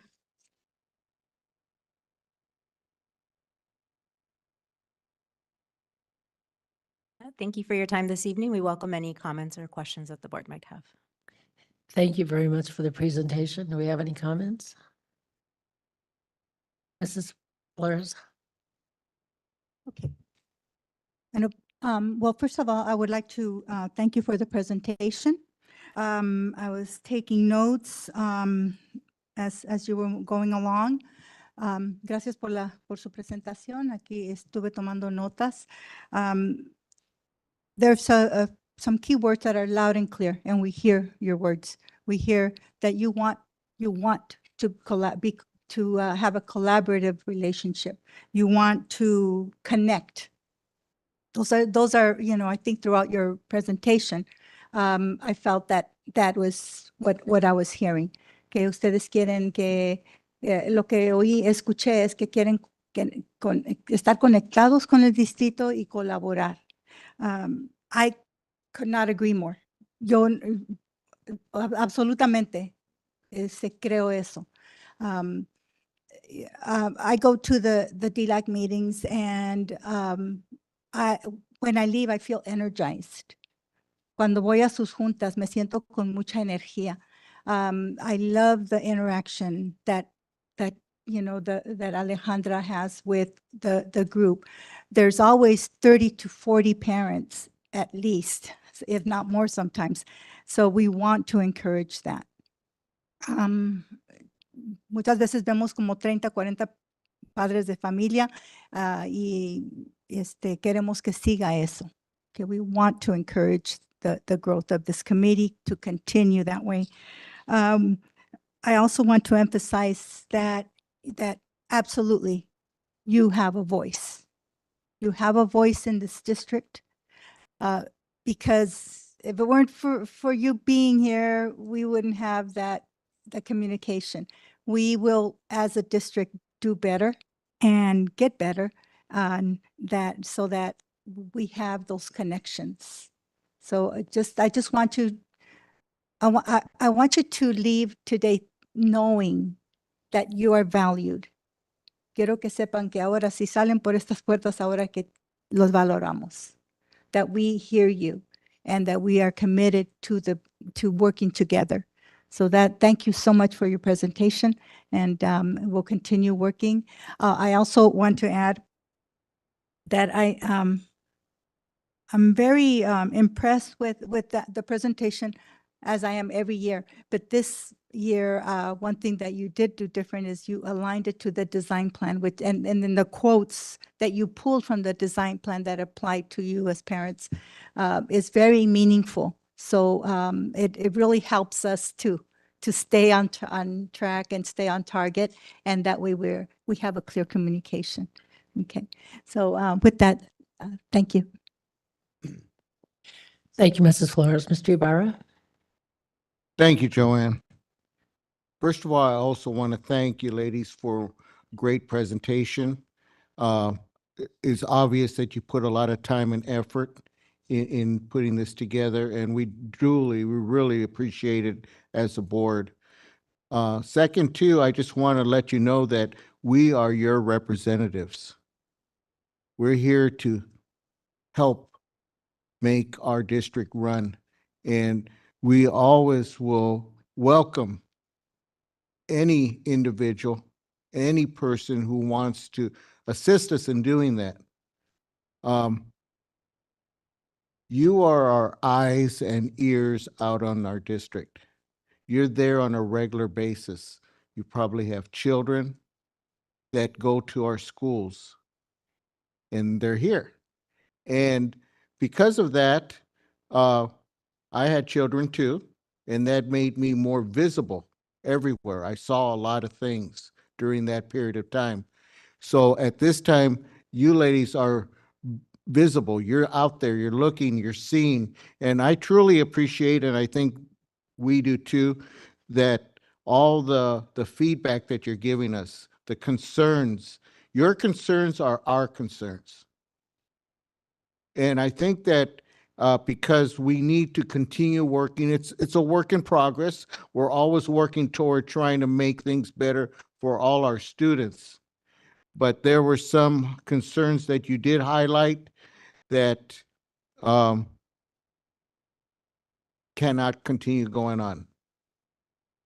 And because of that, you know, I would be more than willing to, and I would probably suggest to the board that maybe we can do some type of ad hoc or some type of committee that we could meet with your groups on maybe a quarterly, as we meet with the cities, representatives from each area, Colton, Bloomington, and Grand Terrace, so that we could hear and discuss and bring back to our superintendent some of the concerns that you may be having, so that we could work toward getting those resolved.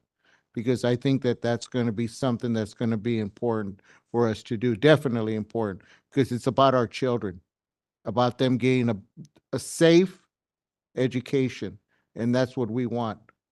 And that's what this district's about. So once again, I just want to thank you. Muchas gracias a todos.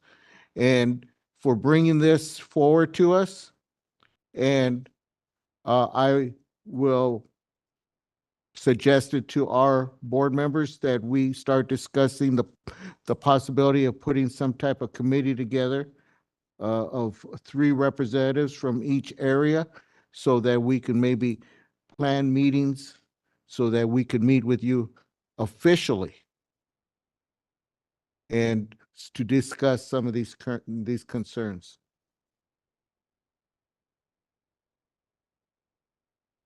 And do we have consensus that we would like to see that happen, or?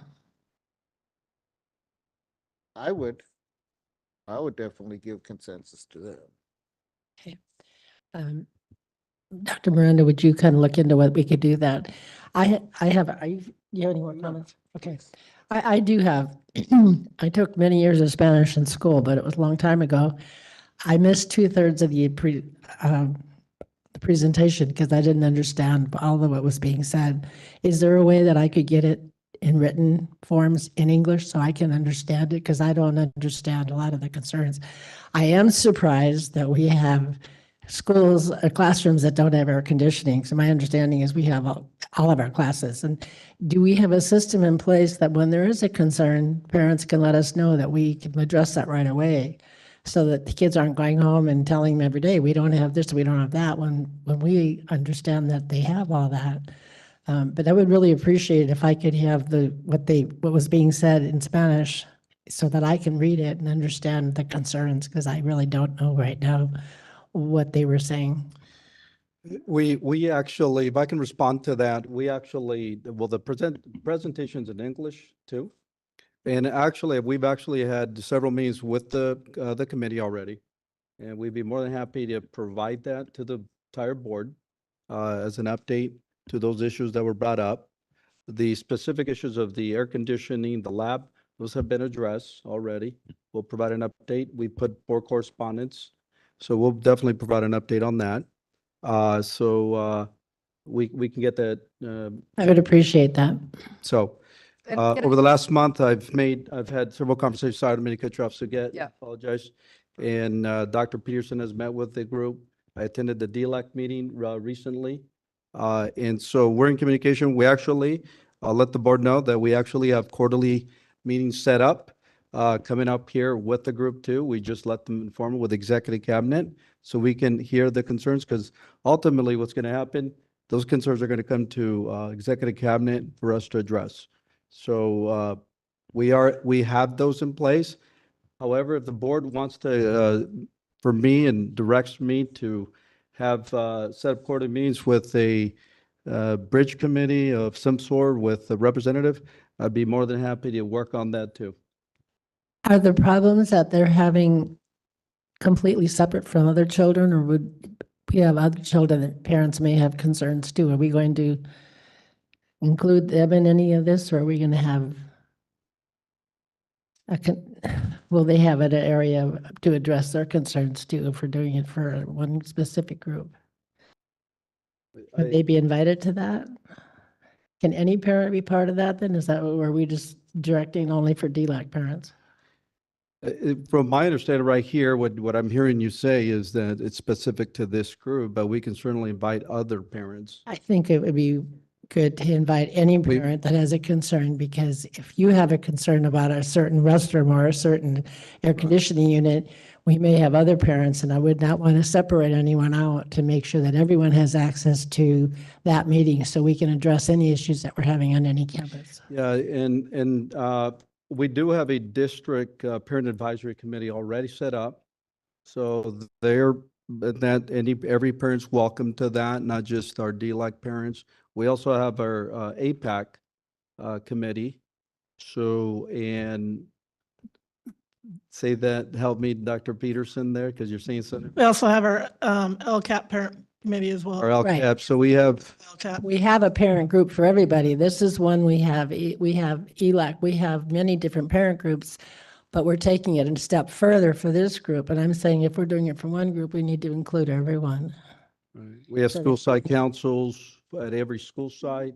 Every school site also has a ELAC. Right, I know that, and that's what I'm saying. I know we had that at my school, and every district has that. But if we're doing another step for a group, we need to make sure we include everyone in some capacity to have that opportunity to have their concerns addressed.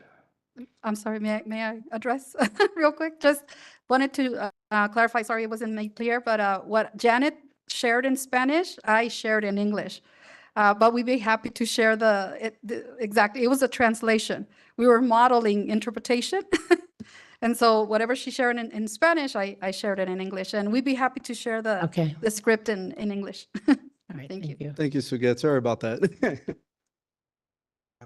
Bueno, a mí me gustaría también nada más mencionar un poquitito, dentro de, yo estoy como parte de dos grupos de ILAC en Colton High School en Root Grimes, y en estos grupos también están papás que no tienen niños aprendices de inglés. También soy parte del grupo de ELCAP, del DIPAC, y dentro de este reporte se incluyeron no solamente necesidades de nuestros aprendices de inglés, son voces de diversos papás, que en realidad es la voz de la comunidad, aprendices de inglés o no, porque finalmente me encantó lo que dijo el señor Ibarra.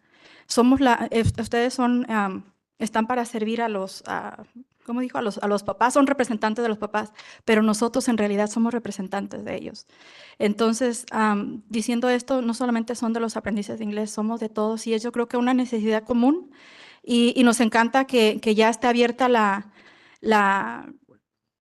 puerta para que podamos ser parte de este ir y venir, esta sinergia. De hecho, ya como decía el señor Miranda, ya también empezamos con él, tuvimos con la doctor Peterson, y esperamos que muy pronto nos conteste doctor Ortiz y doctor Dade. O sea, estamos tratando de que este sea el inicio precisamente de sentirnos que nuestra voz se escucha, y junto con ustedes, pues realmente darles un buen servicio a nuestros hijos. Muchas gracias, señor Ibarra. Y todo. Can you translate for the Alejandra? Thank you. Sorry, Very briefly. there was a lot there.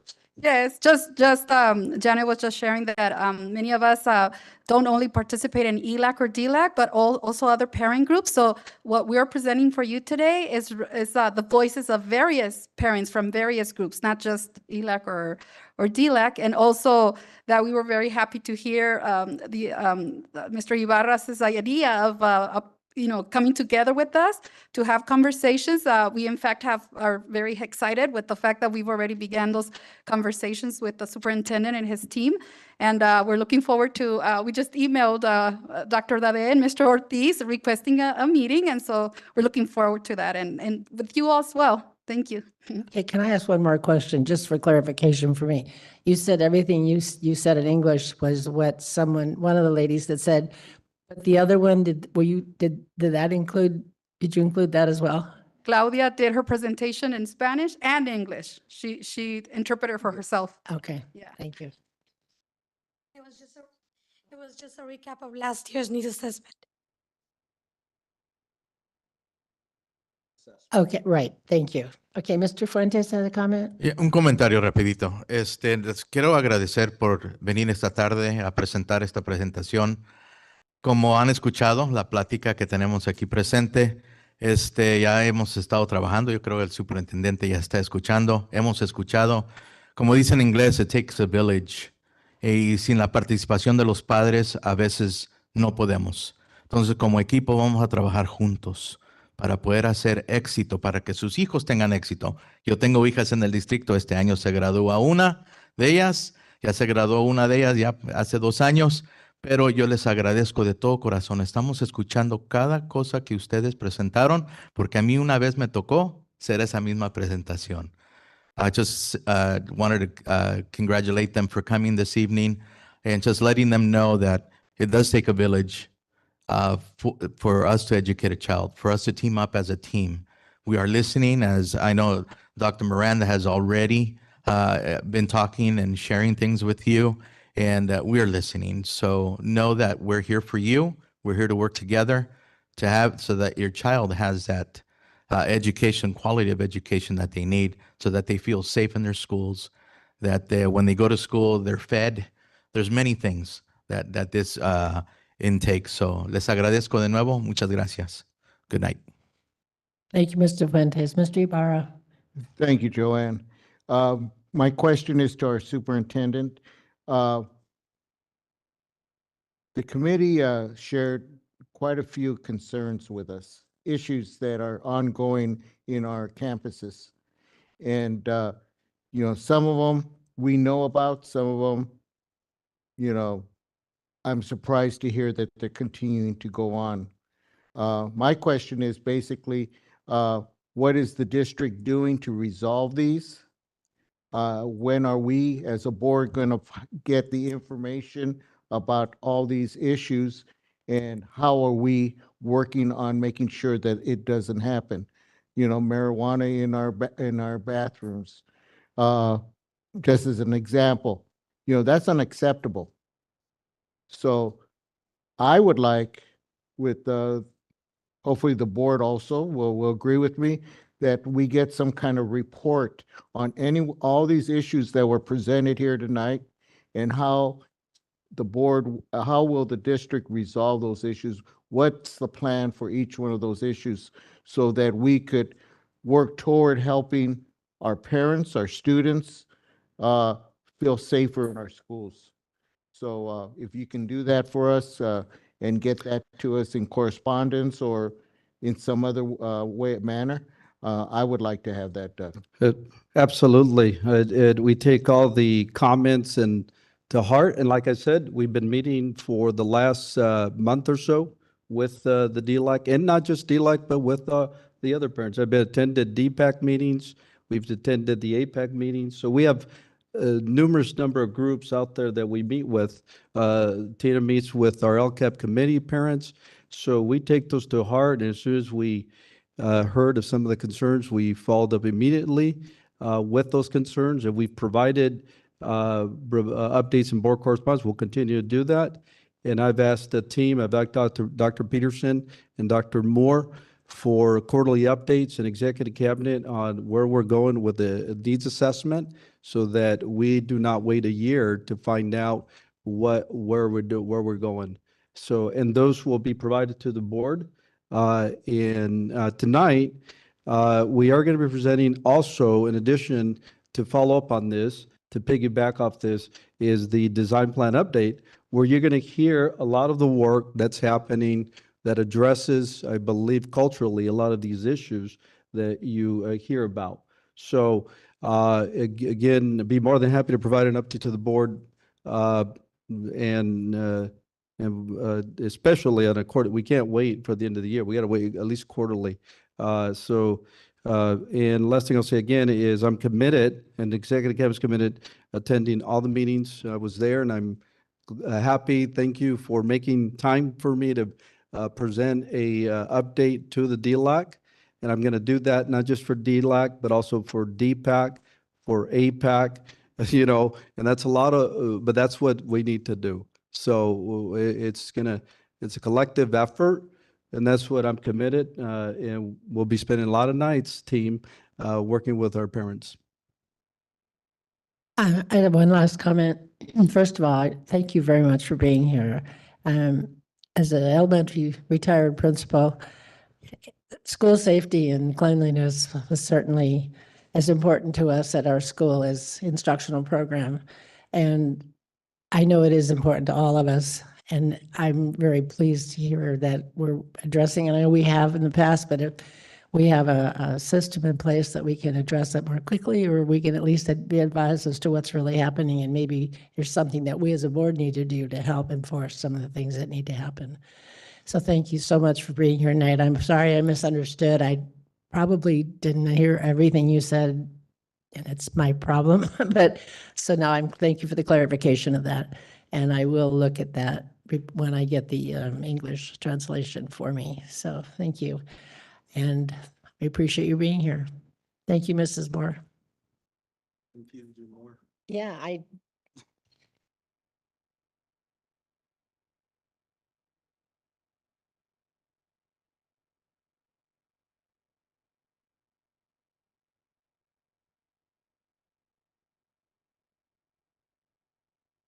we'll move on to item 5.2, design plan update. Dr. Miranda will be beginning our program, our presentation. If it's okay with you, we'll give it a couple of minutes.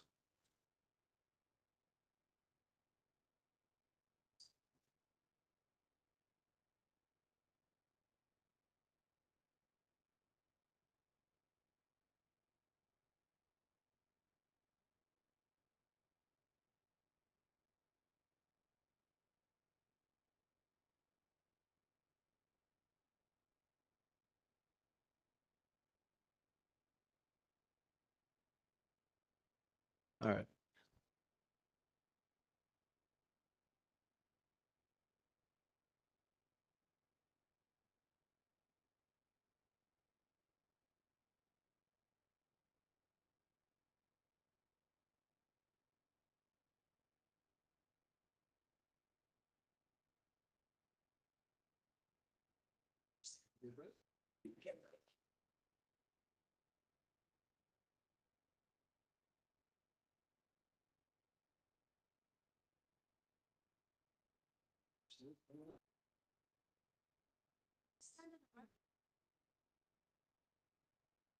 All right, okay, yeah. Okay. Yes. And so, Haida,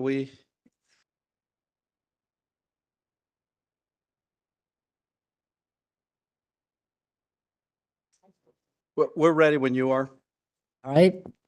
Dr. Just- Miranda. Yes, I just wanted to make sure I give him opportunity to exit, because we have a extensive presentation this evening and better go quickly. Again, good evening, Board President Joanne Thorne-Ojeda, board members, members of the audience. And I know we have virtual folks that are online this evening listening. We are thrilled and excited, and I'm very excited this evening to welcome all of you. I'll tell you, I'm pleased because this evening, our members of the CJUSD advisory team are here to present end of the year report to the Board of Education. I'm also excited about the momentum that we have built with the plan, and I know that you will share in my excitement about what we have achieved and what we have planned in the future. So with that single goal, I'll repeat that because this is important, of improving student outcomes for all students, not just a select few, but all our students. So on tonight's agenda, I'm going to touch a little bit on our 23-24 goals when it relates to student achievement. I want to talk about the design plan and how we're focused on the improvement process and that scientific approach to learning. Also, we're going to talk a lot about building strong instructional practices, about how do we improve teaching and learning, because ultimately we want students to be engaged, and that's how you deal with a lot of the issues when you hear about that, as you know. There's a lot of task force and committees, subcommittees that we've assembled, and you're going to see a lot of them present tonight. So there's a lot of work that's happening. And of course, communication, right? Without information, without proper information, folks, then, people make stuff up. And so we want to tell our story. We want to tell the story of Colton Joe Unified and how we're combating a lot of those issues that you heard, because there's a lot of great work happening. And I don't want to miss on this opportunity tonight to discuss that. So let me talk about these goals here. I've talked about these goals to the Board of Education. This year, our goals are 10, 10, 95, 95. Now, these are ambitious goals that are leading us to the overall vision and those aspirational goals of 80% proficient in reading, of 70% in mathematics, of 98% graduation rates, of 98% attendance rates. Those are ambitious goals, and we're not going to get there overnight, because this is not a drive-through where things happen like that. This takes time. There's a sense of urgency, but to get to our goals, we decided that the 10, 10, 95, 95 is a starting point. And we can do this. And I truly believe this, because this is the message that I have for our principals and our leaders in our district every single time I meet with them. And they know that. They hear it constantly. And so we know that based on our current achievement levels, we have a lot of work, but we keep pushing. We keep pushing, and it's imperative. And why we're here is for student outcomes. So is it uncomfortable? Sure, that's okay to be uncomfortable. But it's time to make changes systemically, culturally. And that's what we're doing, because the outcomes that you see at times, and it's not everywhere, because we do have amazing, where you see amazing learning happening, but we got to make this happen collectively. There are bright spots all over this school district. Our teachers are working hard. Our administrators are working every single day to make the learning happen in the classrooms. And you're going to hear that. So this 10-10-95-95 is a push to see progress this year, because we got to see that, right? We got to see that the progress over this year in our classrooms, in our school. And I'll tell you, every Tuesday, well, almost every Tuesday, we're doing site visits and we're seeing what's happening in these classrooms.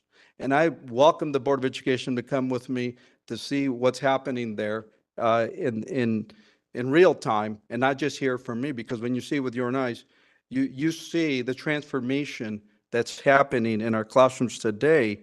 So the 10% improvement in ELA and math is therefore this continuous growth model, 10%, 10%. So we get to that 70, 80%.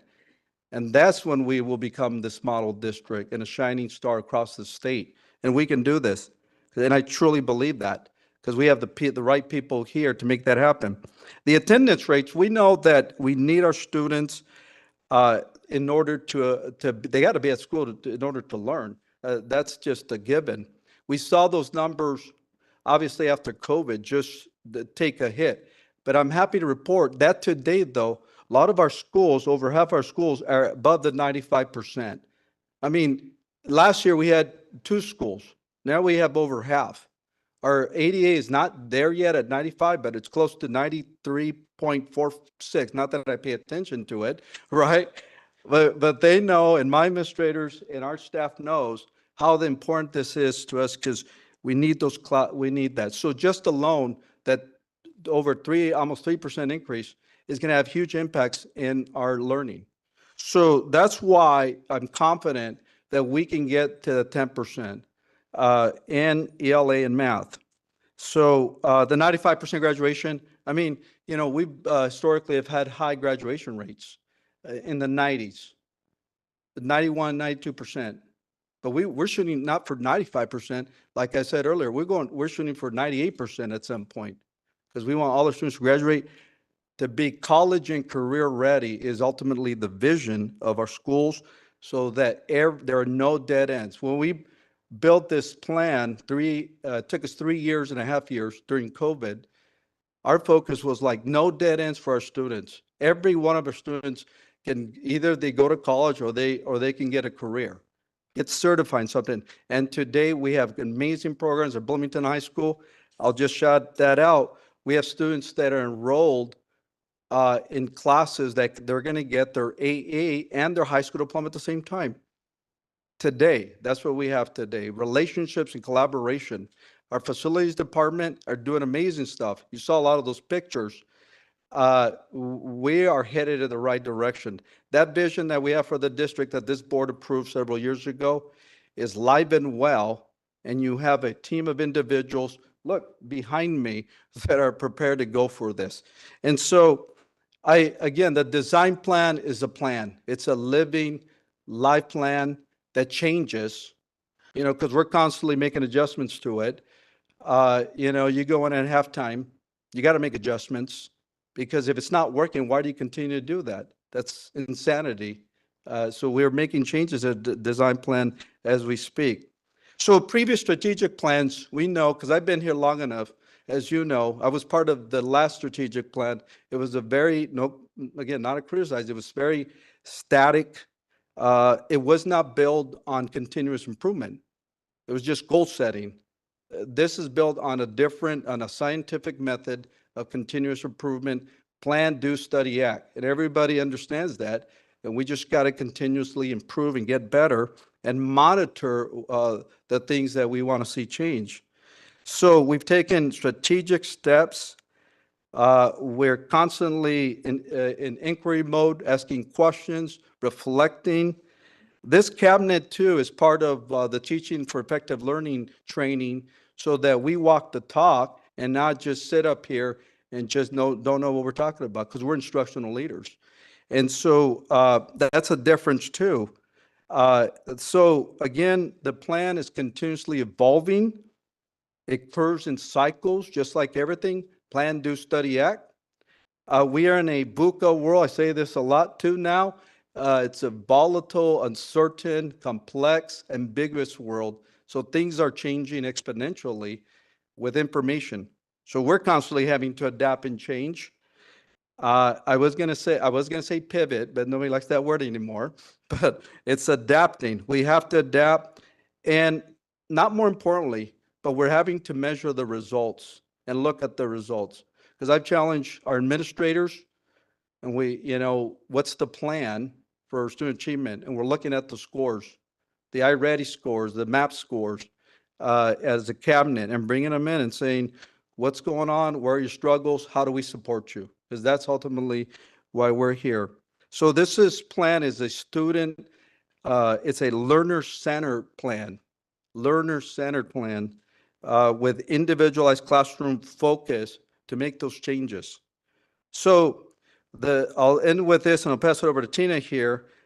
Through the design plan, our organization not only becomes better, but you see the learning environment improve. With a systems approach, you're going to see results. The results will happen. There's confidence in that because with the systems approach that we're taking. Ultimately, and you can have the best systems too, but if you don't have the right people, it won't happen. I strongly believe we have the right people because the people you're going to hear tonight are those leaders in our district that are making things happen. So with that, I'm going to turn it over to Dr. Peterson. We'll continue this conversation with the board about teaching for effective learning. Thank you, Dr. Miranda. Uh-oh. Going backwards. There we go. Okay, so one of the areas of the design plan under the professional learning pillar includes teaching for effective learning, or TEL. So as we've discussed the use of improvement science within our professional learning framework, TEL is an improvement science model that drives research on how people learn, whether in the classroom or as a problem of practice. We have several school sites: Colton High School, Joe Baca Middle School, Silver Mountain High School, and Jurupa Vista Elementary. And most of our TOAs at all of our sites in the district that are being trained in this model, which supports our teachers in using their knowledge of the learning process and the use of this research to respond to student needs. In other words, you're researching what works best for your students to improve outcomes. So TEL is also being used to review problems of practice at the district level by our CPSs who are participating, our curriculum program specialists that are participating in this, all of our directors, not only ed services, but student services as well, and executive cabinet that Dr. Miranda talked about. And so the two areas that executive cabinet are looking at is the systems centered around attendance and graduation rate, and determining where we can improve those systems to see growth. And so another major component of our professional learning is effective collaboration. And so what we've come to know is that teams must have adequate time to meet, establish roles, norms, and expectations, focus on issues related to learning, have products and outcomes that improve results, and align achievement goals to school and district goals. And so you'll see that as we've talked about the example of the alignment happening at our school sites within these collaboration times, as well as within our administrator groups and the district with our SIPSAs, our school plan for student achievement, which aligns to our district vision, which aligns to our design plan, the district goals, and as well as the LCAP, which is our district plan. The biggest area of focus for this year, got to work the control right. The biggest area of focus for this year during collaboration is rigorous lesson design that is occurring throughout the district, focusing on designing learning experiences for students and embedding differentiated instruction for all of our different learner needs. This is happening at all sites in combination with class walkthroughs, where administrators and others are focused on looking for evidence of this differentiation and instruction geared towards students with an emphasis on our English learners. Through the changes we are making with the design plan, we are continually working to align these systems, integrating new requirements, aligning resources to the identified needs, and making changes that improve our entire organization. So through this design plan, we are creating a system of learning which is continuously evolving, adapting to the students it serves, and is responsive to the results it achieves. Now I'd like to turn it over to Director Joda Murphy, who will discuss more about our teaching and learning and professional learning framework.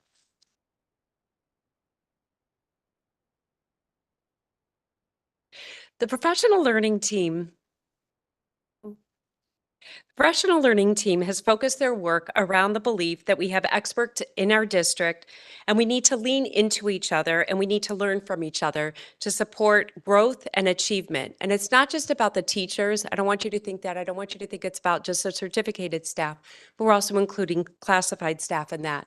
And I would like you to look at the quote that we pulled from the design plan, where it really talks about like using that expertise within ourselves. This slide demonstrates for you what the professional learning framework looks like. And Dr. Miranda and Dr. Peterson already have been talking a lot about the PDSA model, teaching for effective learning, the TEL process. And what the professional learning framework really focuses on is really reviewing data. If you look over where it says understanding the problem, we're reviewing the data to make sure that we're understanding the problem. And then we're focusing our efforts on clearly defined success criteria. From there, we're planning our instruction and all of our experiences, and that can be for students, but it can also be for adults around us. And then what we're doing is we're implementing and we're being open to non-evaluatory peer visits.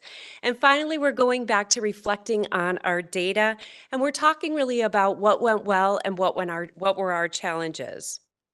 And so on this slide really talks about the stages of implementation. And this year, we have 5 pilot sites who have begun the work with the professional learning framework. And our 5 pilot sites are Crestmore, Terrace View, Zimmerman, Joe Baca Middle School, and Ruth Harris Middle School. And I think it's fair to say that me included, as well as the school site staff, like we're disappointed because we expected to be further along in the process than we are right now. But obviously with the challenges that we've had to do with lesson planning and making sure that we're providing time for that, we haven't quite gotten to the place where we expect to be. But even with saying that, I think it's important to always address like the successes that we have had. And what we're starting to see is those authentic conversations around data, like people having real conversations and really digging into that deeply, and not just because there's a form to fill out. We've really begun, each school site, I feel like, has gone through at least some of these steps, but also begun that process of really looking at and reflecting like what's working and what's not working, so that we've already been adjusting or pivoting, as Dr. Miranda talked about. And then I think last night when I was preparing for this, I was thinking back to the contextual analysis. And in that contextual analysis, our district, we talked about the fact that as our district, we sometimes face new mandates that have come in and which has made us change course. And last year I saw, as the professional learning framework, we were planning forward, and I saw some of these other mandates that were coming out, and I thought in the pit of my stomach, I thought, oh my gosh, here we're going to go again. But that's not what's happened. We've stuck through it, and maybe we're not as far along as we wanted to be, but we're definitely making progress and we're seeing growth. You know, and finally, I want to make sure that we're taking the time to recognize our pioneers who have been a part of this process. And we have several of them in here right now, because it's not easy being out front, and it's not easy going through challenges. So I want to make sure that we take the time to thank them and recognize them. But I also want to thank other people in this room, and Dr. Hyder is one of them, who have really been helpful in making sure that we were removing obstacles, like making sure that these school sites have more time for collaboration, so the teachers have more time to build in that, and we're not hearing that as a concern anymore. So that's very exciting. So I want to thank everyone for their support with that. And next up, I would like to welcome Dr. Nairi Clark for equity.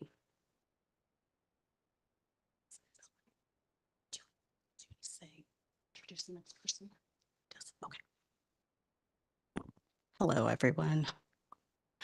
In the 22-23 school year, the Equity Task Force began reviewing the CJUSD equity policy and equity design plan to build common language around the equity design philosophy. Through this process, we identified 11 subgroups of students that were underrepresented, and the task force members were able to self-select which groups they wanted to directly represent. These subgroups are academics and course selections, African American students, foster and homeless students, multilingual students and newcomers, Native American students, low socioeconomic students, LGBTQIA+ students and staff, students with disabilities, teen parents, minority religious group affiliation, and students with medical conditions. The focus of these subgroups are to identify the unique needs of these students and staff and offer supports to increase student achievement, pro-social development, and safety and inclusion for our staff as well. In response to the data from the California dashboard, one of our focus areas became our African American students, as the data showed that they are underperforming in ELA and math. Empathy interviews were conducted with our African American students to gain a deeper understanding of their lived schooling experiences. There was a random sampling of students pulled from elementary and secondary schools, as well as all 3 regional cohort areas. I want to be honest with you and tell you that the data was very celebratory, but very crushing as well. The data was shared with Executive Cabinet, and from that discussion, it led to the development of the action plan for Black and African American student success, created by the African American student subgroup, which are in the room. This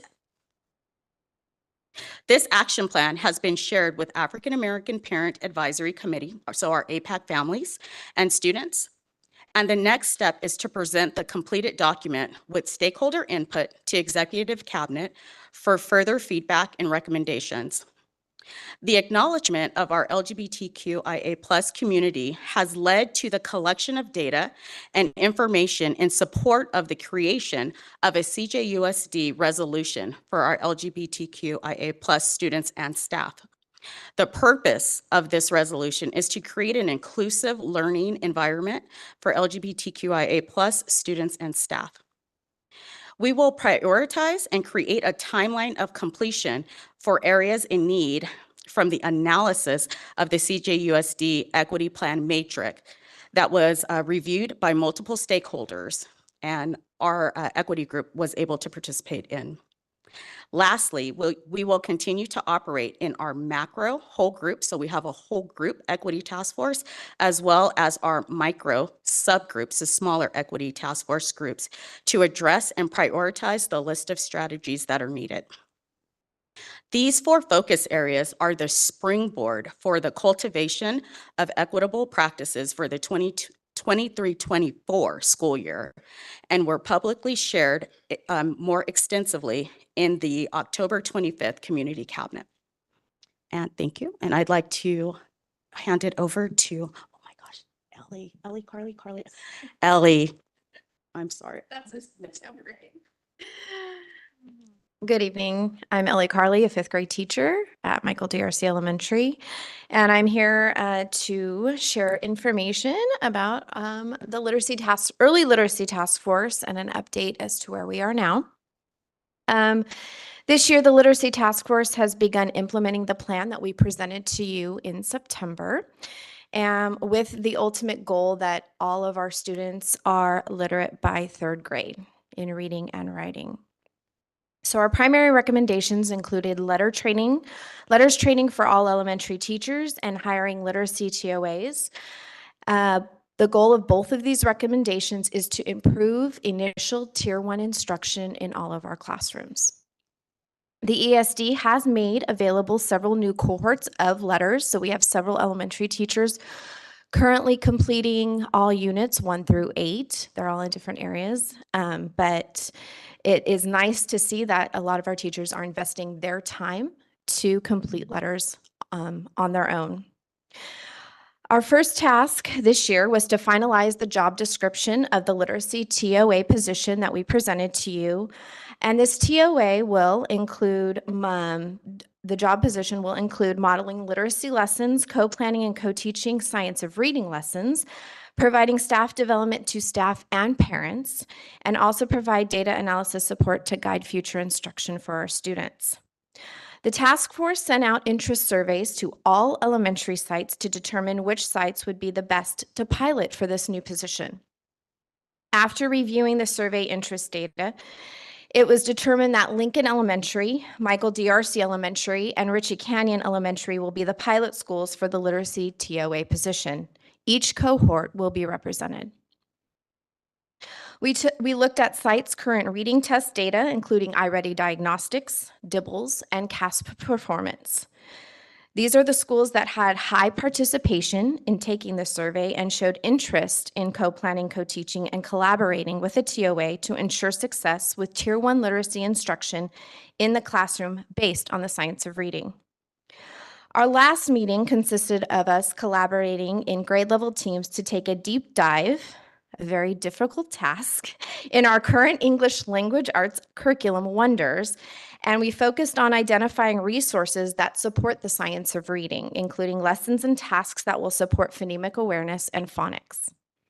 We will continue working on this task to identify resources in the curriculum that support the science of reading in the areas of vocabulary and comprehension. And so I would like to introduce our next presenter, Dr. Dade, to present an update on the leadership development.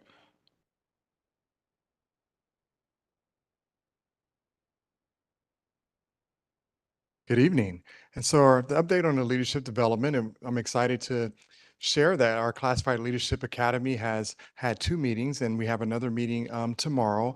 And this is an 8-part series where we take our non-management classified employees and really take them through a series of building their leadership capacity.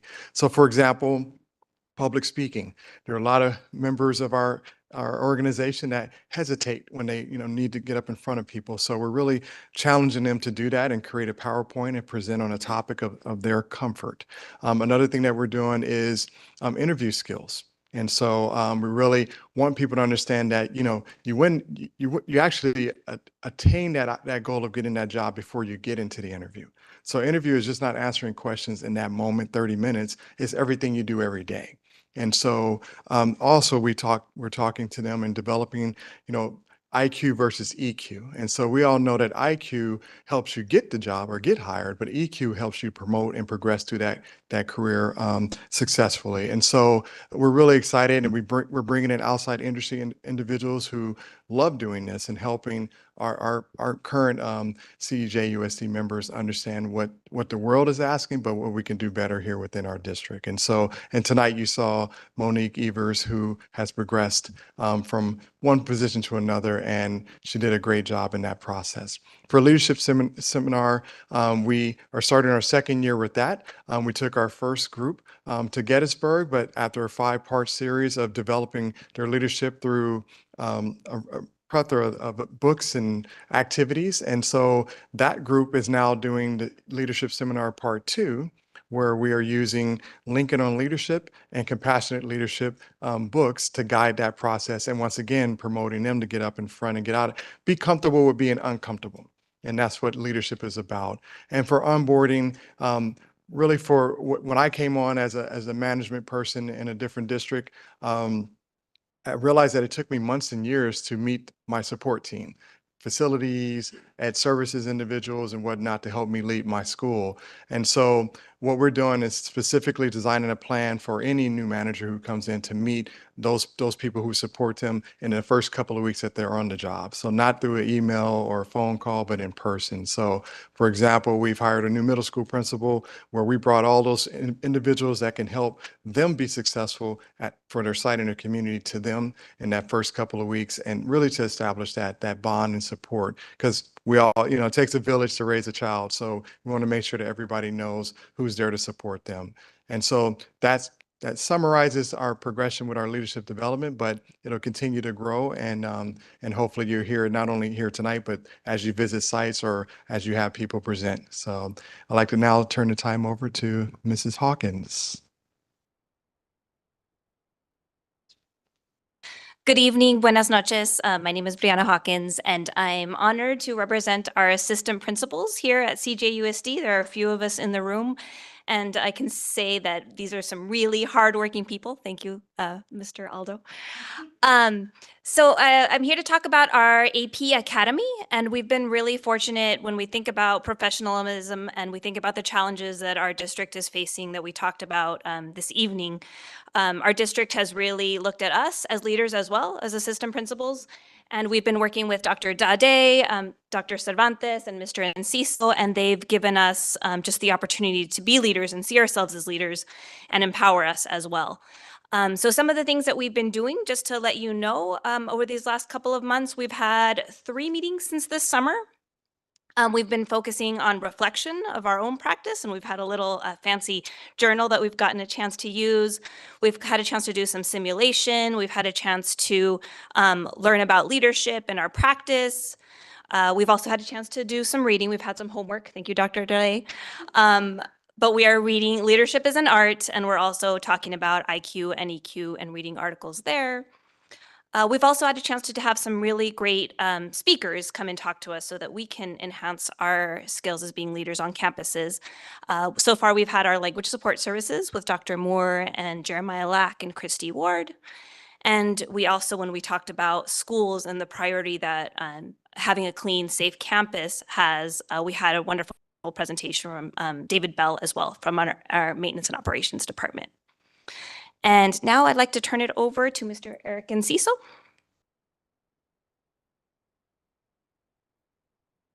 Good evening, everyone.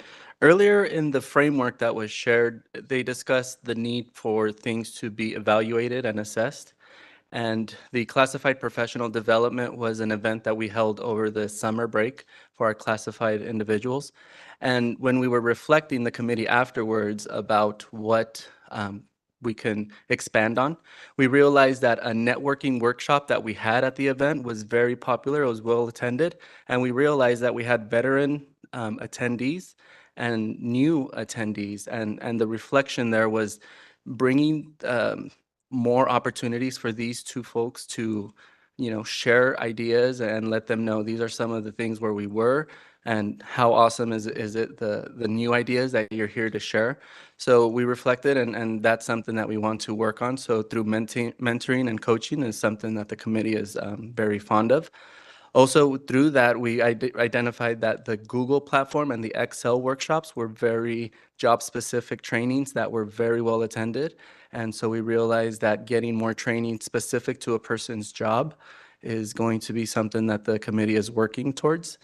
And just in complete reflection away from that day, but also tied to it, was the career pathways and the need to identify the job families and how to promote within those job families, and then possible links out of those job families, like we did currently or recently have a person who was a district safety officer promote to a school teacher. So we're very excited about that, but we want to see more of those. If they choose that that's the path, we want to see more of those people moving through those pathways. So up next, I'd like to introduce Dr. Ortiz to talk about parent professional learning. Good evening. Under the guidance of Dr. Moore and Alejandra, the work of the Professional Learning Parent Group is expanding the parent leadership workshop for the second semester. We've had several parent cohorts engaging in learning and leadership in the morning and in Spanish. So we're extending that into the evening in English to make sure that we encompass all of our parent groups. The intent of the leadership workshops is to build leadership capacity and team cohesiveness. The Parent Leadership Academy is a 6-week series of 1-hour workshops. Some of the focus areas are communication skills, emotional intelligence, discipline, resilience, team building, and does include a book club element where they'll be engaging in reading the book Make Your Bed by Admiral William McRaven. Several of our parent group members have already successfully completed the Parent Leadership Academy, and they're continuing their leadership journey in the advanced leadership sessions. We are actively engaging, like was already mentioned, in parent groups throughout the district as far as DLAC, DPAC, the Dual Immersion Parent Network, LCAP, to make sure we have a good breadth of experience and parents and perspectives. The benefit is once we build their capacity, we engage in meaningful conversations about instruction, learning, equity, well-being, and safety.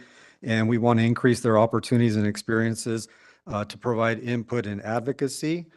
So we very much want to engage in that conversation, just like we shared tonight. That's their interest, that's our interest. And we're taking the steps to make sure that we have collaborative conversations, planning, and interactive projects. And I know Dr. Dade and I responded to Ms. Murillo and Ms. Lopez to offer ourselves and set up some meeting times for them. So looking forward to the opportunity. It is an amazing opportunity for us to come together and do what's best for our students. So next up is Mr. Pearson. Good evening. To ensure equity and access for all, to continue to provide high-quality special education services and improve our procedural practices, we revived the Special Education Task Force. Prior to meeting, we held a town hall meeting where we offered the opportunity of staff to come and share feedback, any concerns or challenges they see with special education and our procedures. The task force then organized this feedback data in the focus areas you see here. And some of those are kind of longer term, more challenging areas, if you will. So ultimately, the team decided to focus on some process and procedures. We divided up into several groups where we looked at ways to improve those procedures and practices and created action items. And so out of that, several procedural areas were revised. So we're going to continue to meet, and ultimately we want that group to be an ongoing advisory committee, so we can hear feedback and information. As you know, there's many challenges within special education, and our goal is to ensure our students have access to the least restrictive environment. So you see some of the areas we're going to focus on, and we're going to dig deeper into those barriers that students have to access general education environments. So next up, I'll hand it over to Miriam, who will talk about dual immersion.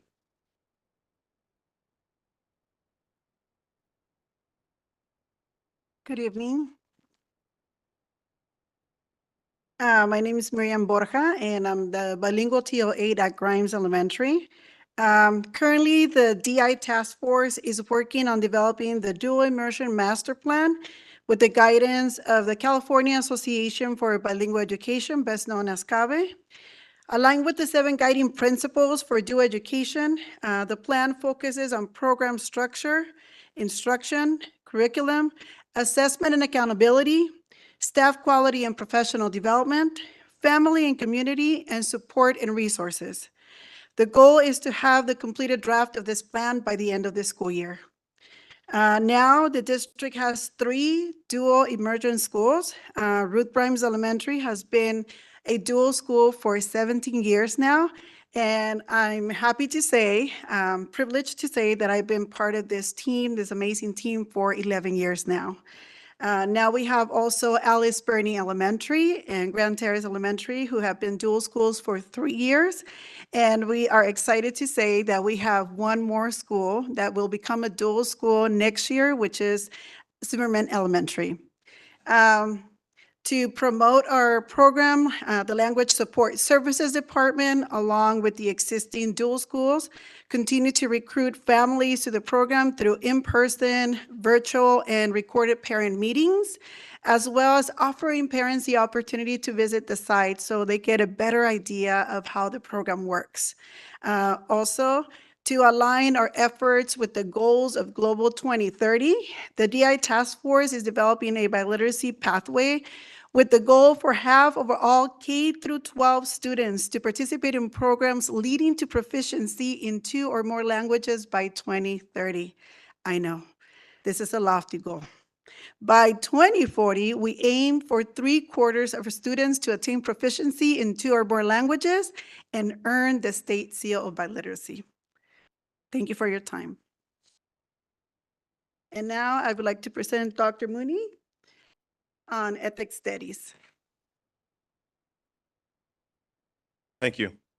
So another example of the DSDP at work is our Ethnic Studies Design Committee, where we have assembled representatives from various backgrounds and roles in our community to collaborate on a recommended framework for our ethnic studies program in Colton Joint Unified School District.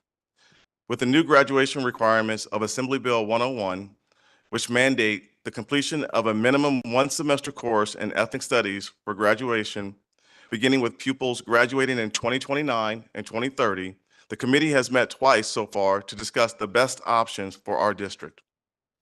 This work is a clear example of how we are stronger together by hearing from all of our constituents. For ongoing support of this work, educators in Colton Joint Unified School District are currently completing their ethnic studies certifications at UC Riverside.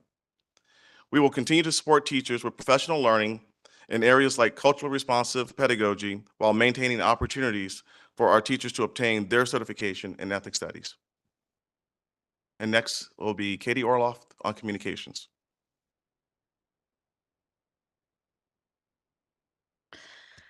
To ensure that our broader community is able to access information about the various groups working to move us forward on our CJUSD design plan, we have published our CJUSD design plan website, which you can access from a couple different locations on our district homepage, including under the leadership tab on top, and from the design plan slide on the multimedia gallery below the menu buttons. It provides text of the entire plan, as well as pages for our various work groups to list and update the work that each of them is doing. We also publish regular newsletters highlighting the design plan work. Last year, we published a newsletter dedicated to design plan updates and highlights. This year, Superintendent Miranda has taken on that work. His most recent newsletter for October included an announcement about our launch of the design plan website, updates on the progress of the design plan in general, a feature on the Teaching for Effective Learning sessions, and spotlights on professional learning, equity, and professionalism. In addition, Dr. Miranda has chosen to structure his community cabinet this year around our design plan motto, keeping students first, achievement, equity, wellness. Our first community cabinet focused on equity and led with an update on our equity task force, and also included presentations about ethnic studies and one of our middle school CTE programs. We promoted it ahead of time with a social media campaign that included short videos about each of the topics we plan to cover, and a lot of groundwork passing out flyers in the community. Our next two community cabinets will focus on wellness and achievement to keep rounding out our discussions with the broader community about this important work. And now I would like to turn the presentation back over to Dr. Miranda. All right, before I take a couple of questions, or not a couple of questions, before I take questions, and I want to make a couple of points here that, I mean, this is really, there's a lot more that's happening. This is a short presentation, but committed to update the board on our progress on the design plan and the vision. You know, when we started this work years ago, and now I say that years ago when I started as superintendent, and we looked at high performance organizations and around the world, not just here. There's so many things that they do, but we can't do it all. We can do anything you want, but just not everything. We focus on those three pillars: professionalism, professional learning, and equity. And that's really the theme that you hear this evening. It's just there. I just forgot to mention that, but I want to be clear, because when you're clear with vision and everything, you're kind to people. And I think there's a clarity today about where we're headed, what the mission is, and you see the work. So Tina wanted to add something that I think is vital and very important for the board to hear, and we want to lose sight of that. So I realize that we really haven't talked about the advisory team, design plan advisory team, and the work that we do and how that's put together. And so when we first started last year, we tried to take those that were on the DSDP team that had knowledge of the work that was done to get it started and to start the work. And we didn't know at that point what it was going to look like, what was going to happen, or how that was going to be done. And so as we worked through last year, we started adding different projects that you saw last year. And then within each of those projects, we go to those teams and ask either the facilitator or someone within that team to be the liaison for the advisory team. And so although you see a lot of administrators up here tonight, there are a lot more teachers and classified that are on the committee that just couldn't be here tonight to view their presentations. And so some of our administrators stepped in to do that. And so we meet monthly, and during those monthly meetings, the liaisons, we get together and we do a review of what's happened over the month, where we're headed, and then talk about if there's next steps or if we have some activity to do. We look at dashboard data, LCAP data, that information as it comes out, and to determine what we're going to do. And then as we add a group, if you remember last year, there was probably 7 or 8 of us to start. And you'll see there it's more than doubled this year. So that tells you the work that's being done. And you know, I've been in this district for I think this is 32 this year. And I think what keeps me passionate, what keeps me going, I am so honored and just love the work that we did with this design plan. And that's what's kept me here. And I think the work that our teachers are doing, the collaboration that's happening, when you look at effective schools and you look at that, it's just been a pleasure and an honor to work with this group of people that are committed to this, because they're doing this, the teachers, classified, our administrators, a lot of these things are doing outside their workday. And so I can't be more prouder of that fact, and executive cabinet and Dr. Miranda for the continued push, as well as the board for the continued push to want to hear this and do that. And so I just wanted to say that, because having been here this long, I think the work that we're doing now is just so important. And I think we're starting to see the results in our data, and that's even more inspiring to see that and to keep it going and to want to do better. And so I just want to thank the board for that. So with that, we'd love to take, as I said, we love to take questions or comments from the board.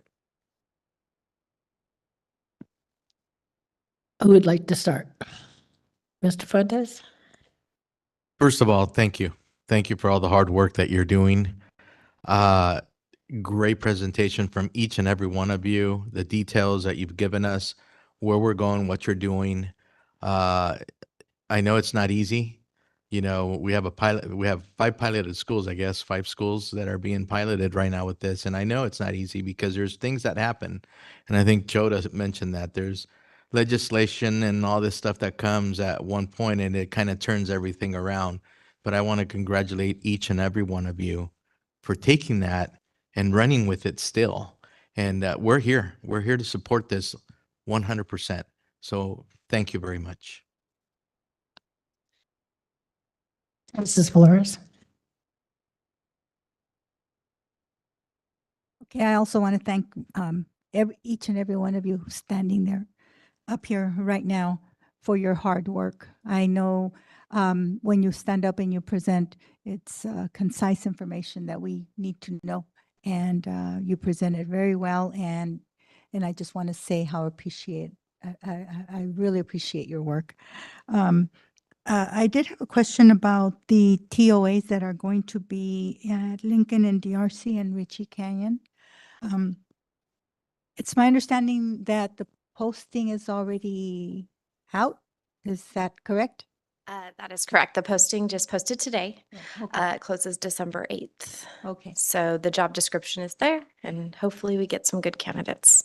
I'm sure we will. We have a lot of talent, very, do. very talented teachers. And then also the timeline, with the breaks coming up. I mean, it's not, I'm looking maybe January, February, I don't know. Well, hopefully we do hire the TOAs by January. Pretty much, I would say these 6 months coming in, it's going to be a big focus with working with Ms. Kowalski, like really framing what this looks like. We have 3 schedules, like drafted schedules of what the TOA's position could look like. Really focusing, working with teachers kind of in the morning, and then possibly doing some intervention with small group in the afternoon. Also providing a lot of professional development as well, not just to to staff, but also to parents. That's kind of the goal. But they really need to kind of work together to implement a plan. Since this is a pilot, we can't just throw them in there. So there's going to be a lot of support from ESD, the Literacy Task Force. So hopefully we can really create a strong position, and then they're going to start going to the schools. The ultimate goal to begin with is for this position to really start building relationships with the teachers on their campus. Because again, this is going to include co-planning, co-teaching, coming in and modeling lessons. If the teacher's open to it, kind of having that observation and coaching and feedback. So again, building relationships with the staff that they're going to be going into is going to be key. And then of course, they're going to have a real strong background in that science of reading instruction, because our whole goal with this position is to make sure that students are receiving that tier 1 instruction. That way they don't even have to go in tier 2. That is our ultimate goal. So again, a lot of planning is going to take place, building relationships and starting with the school. And then, it's going to be a slow process probably this year. Teachers, if they do get the position, if we are hiring within, they're going to have to leave their position now to start this. So of course, we're going to have to cover that position to have them start this position. But I'm really hoping that it starts as soon as possible, but definitely full force, hopefully at the beginning of next year. Okay, and you answered my next question.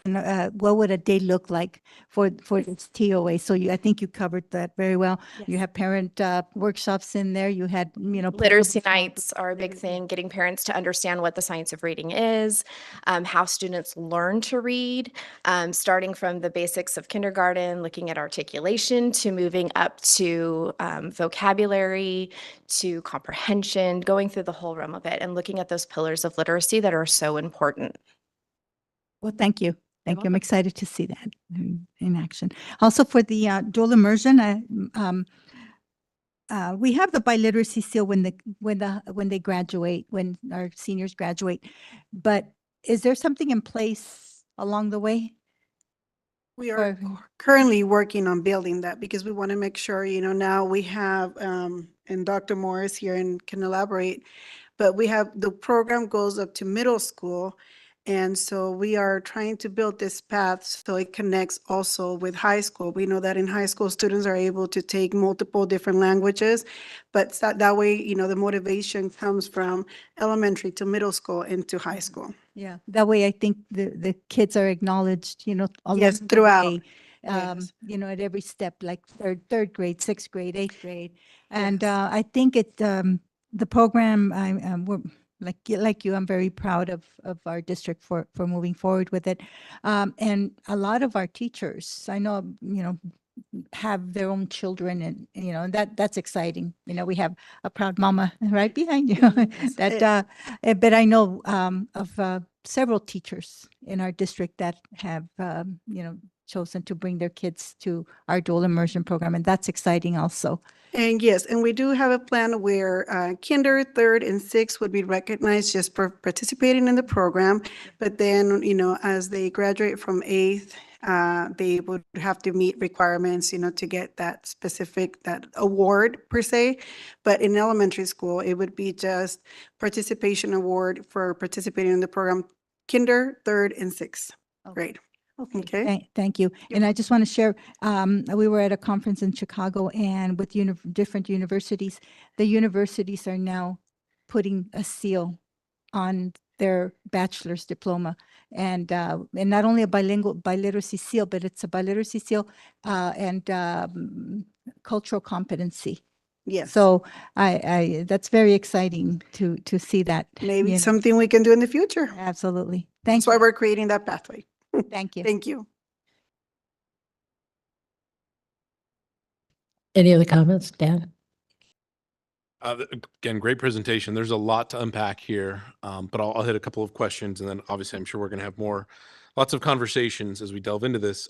Just starting with the conversation around the action plan for African American student success.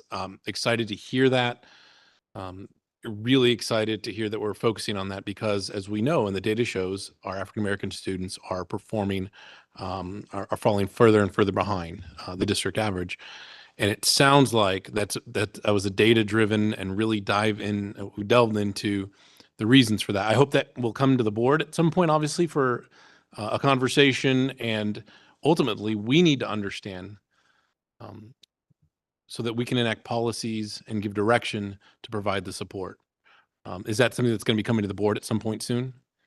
Absolutely. We look forward to being able to provide all that information to the board. We've had an empathy interview debrief, and from that, we were able to create that action plan. And what has been so amazing with the action plan is that it is, like you said, completely aligned with DSDP. So you're going to see all of those principles and strategies nested and embedded throughout the whole thing.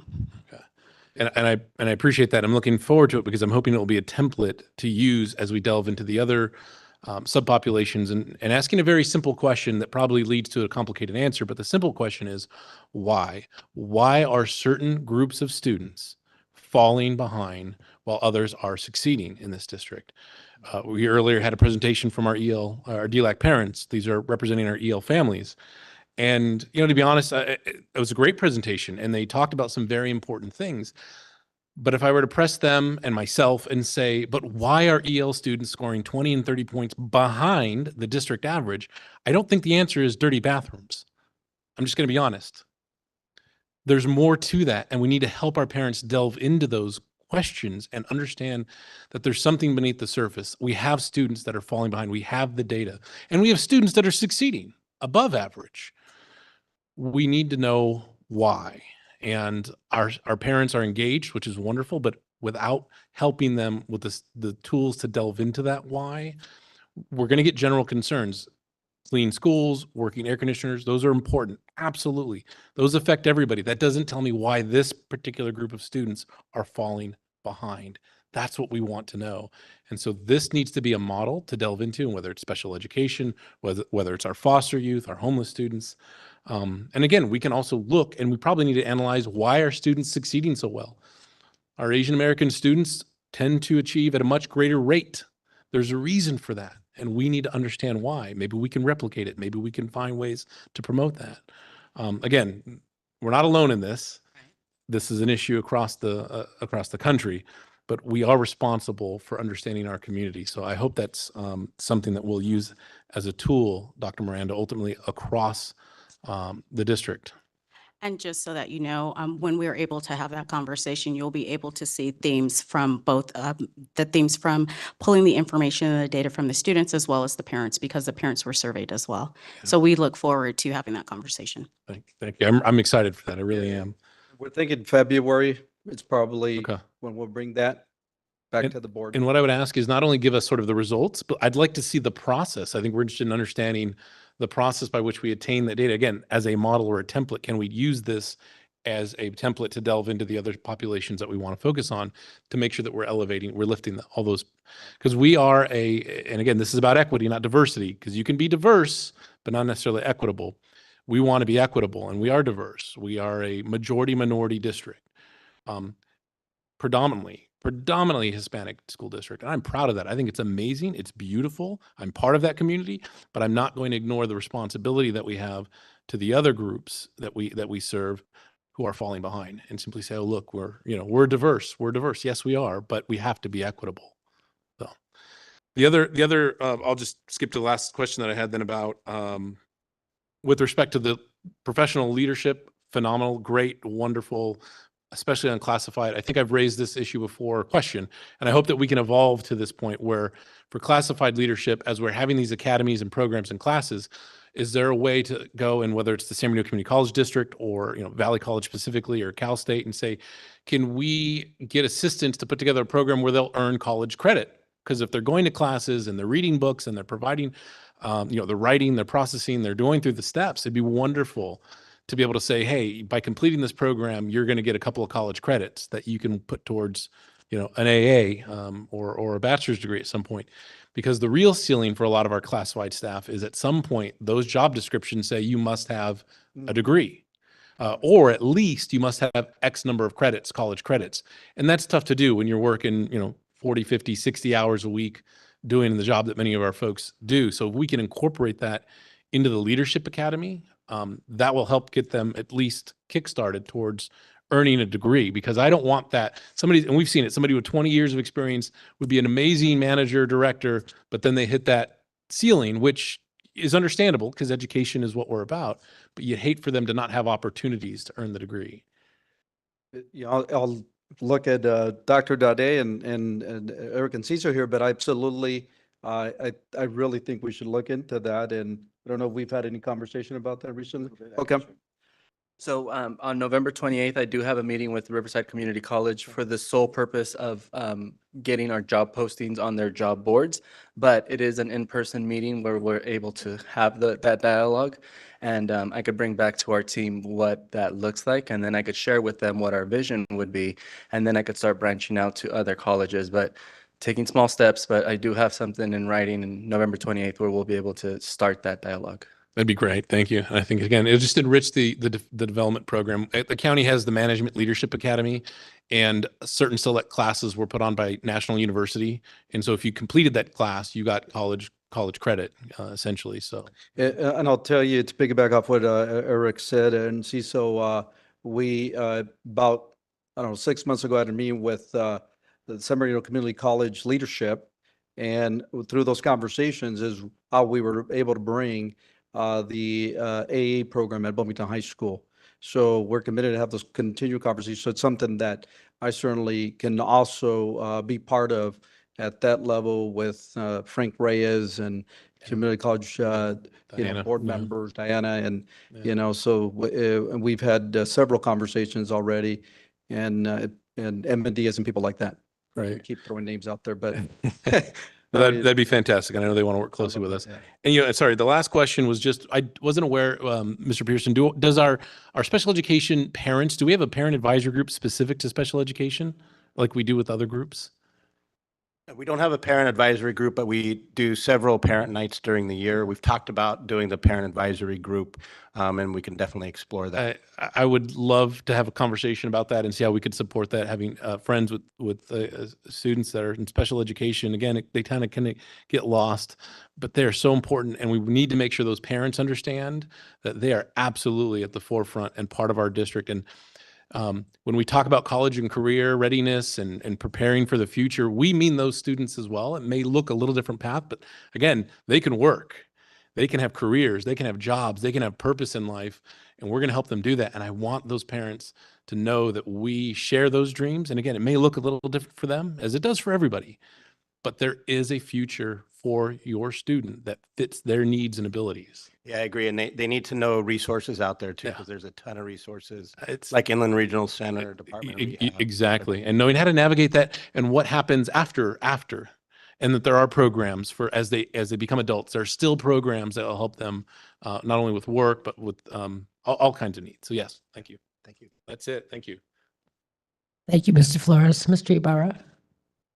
Thank you, Joanne. Just want to say, first of all, amazing. The work that you've put together, the direction that you're taking the district, everything is just incredible that we're headed in that direction. And I could see the excitement and the energy that each one of you have shown us during your presentations. One of the things that I've been able to do in my work is to bring in Valley College, RCC, and do credit programs. And I see no reason why we can't do that within the structure of our professional development, because it's really great incentive for many of our employees. The one question I do have is that we have a lot of moving parts going.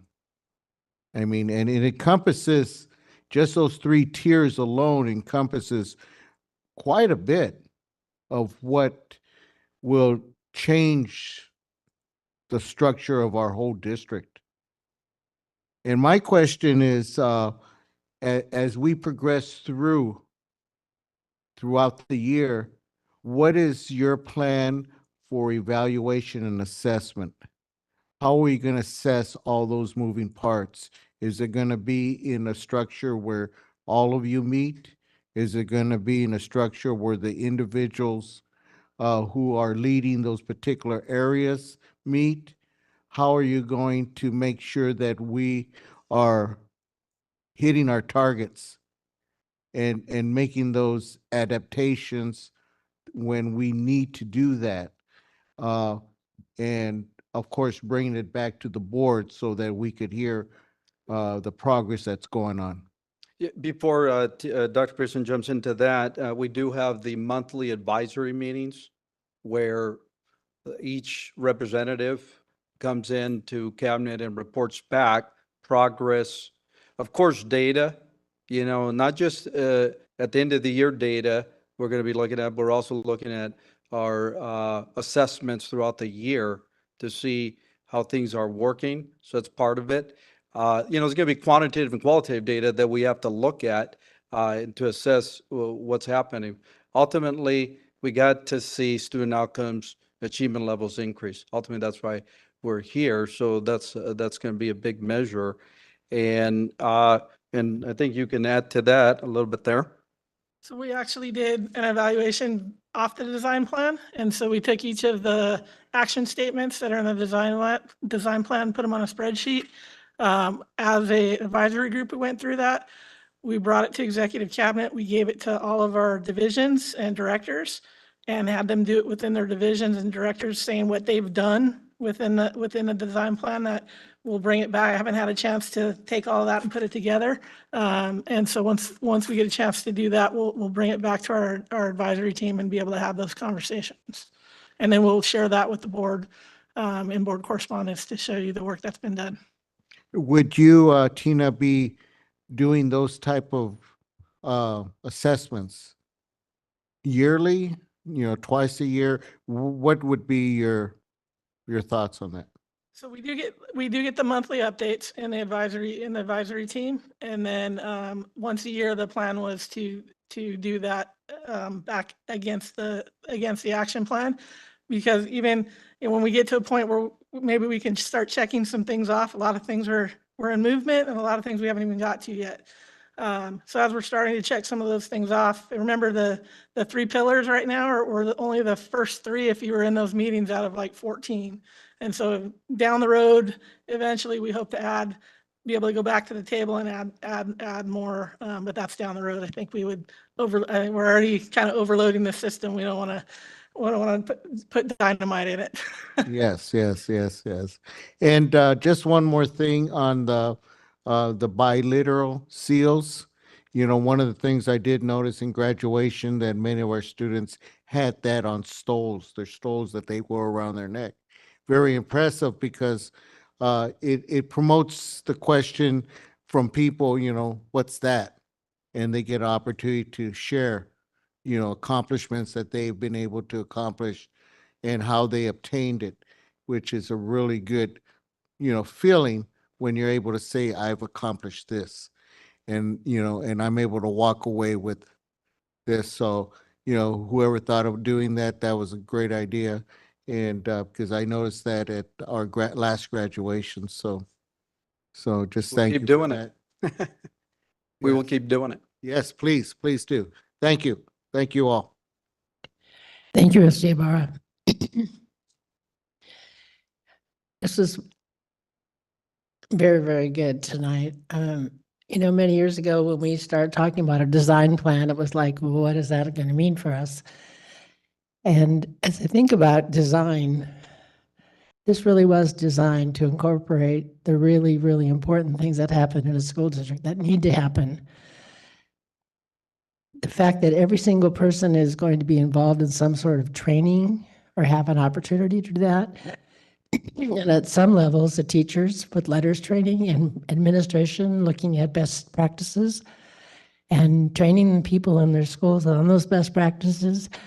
And what I keep reminding Dr. Miranda all the time is what brings success is monitoring. If you monitor, it gets done.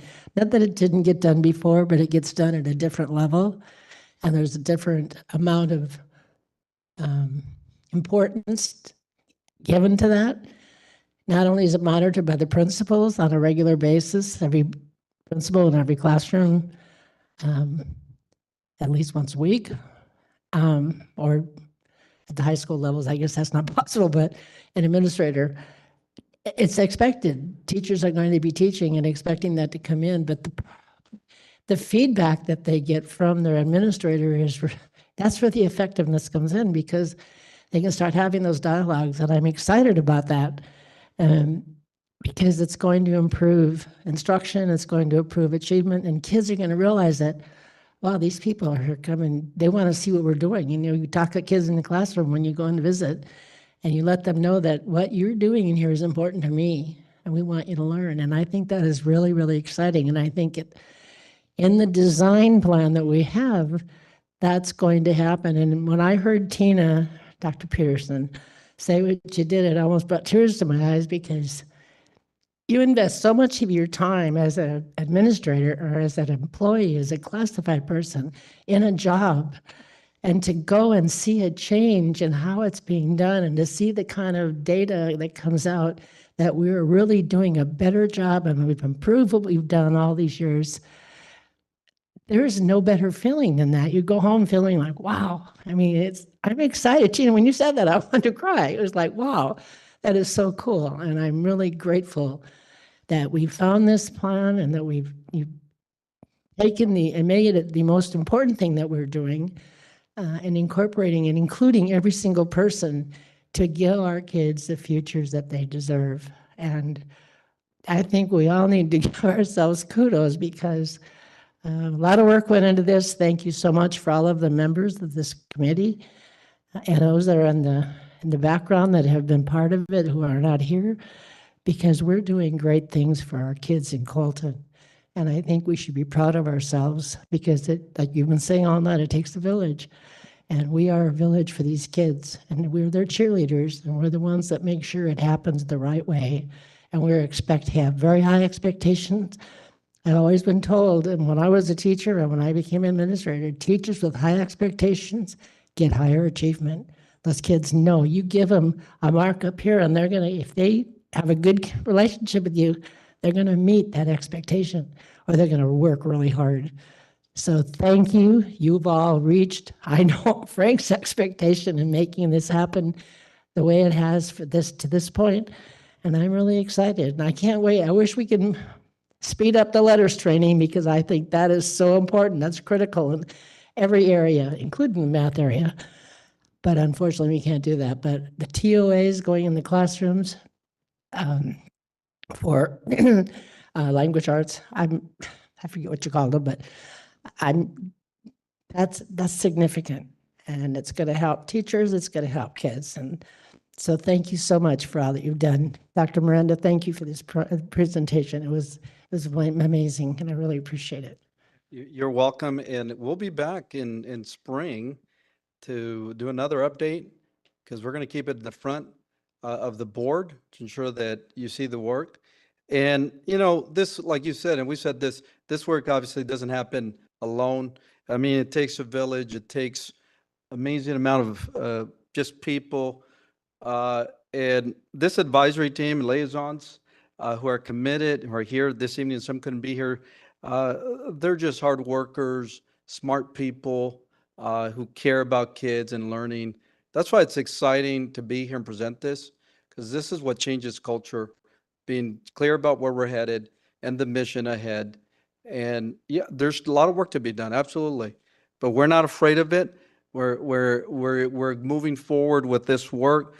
The immeasurable working hours, research, collaborating, learning together, it's unreal. I mean, we started this work back in December of 2019 at Joe Baca Middle School in the library with 5, 6, 7 individuals. I was one of those people there, and where we're at today. So I appreciate the dedication to the success of our students. That's our why.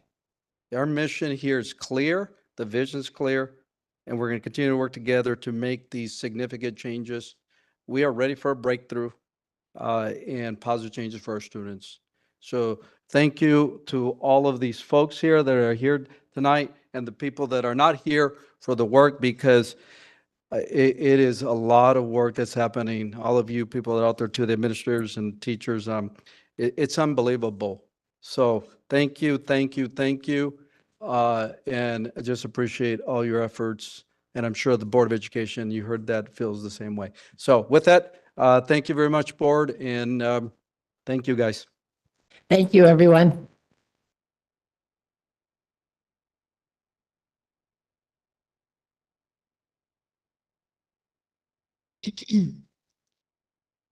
We are moving now into action session 6.0, action items.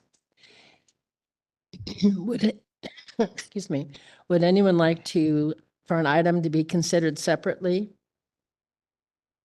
Okay. If not, I'll move the balance of the calendar, Madam I'm President. sorry, what? I'll move the balance of the calendar. I'll move the items. Okay, we're pulling action 6.3. Okay. No, just 6.3, that's all. Yeah. Okay, 6-3. so I have a motion by Board Member Dan Flores and a second by Board Member Fuentes. I got that one right. To approve actions items 6.1 through 6.33 with the exception of action item 6.3. Call for a vote. All those in favor say aye. Aye. All those opposed, nay. Any abstentions? So on a motion by Board Member Dan Flores and second by Board Member Fuentes, carried on a 5-0 vote. The board approved action item 6.1 through 6.30 with the exception of action item 6.3. And I'll move item 6.3. And I'll second that.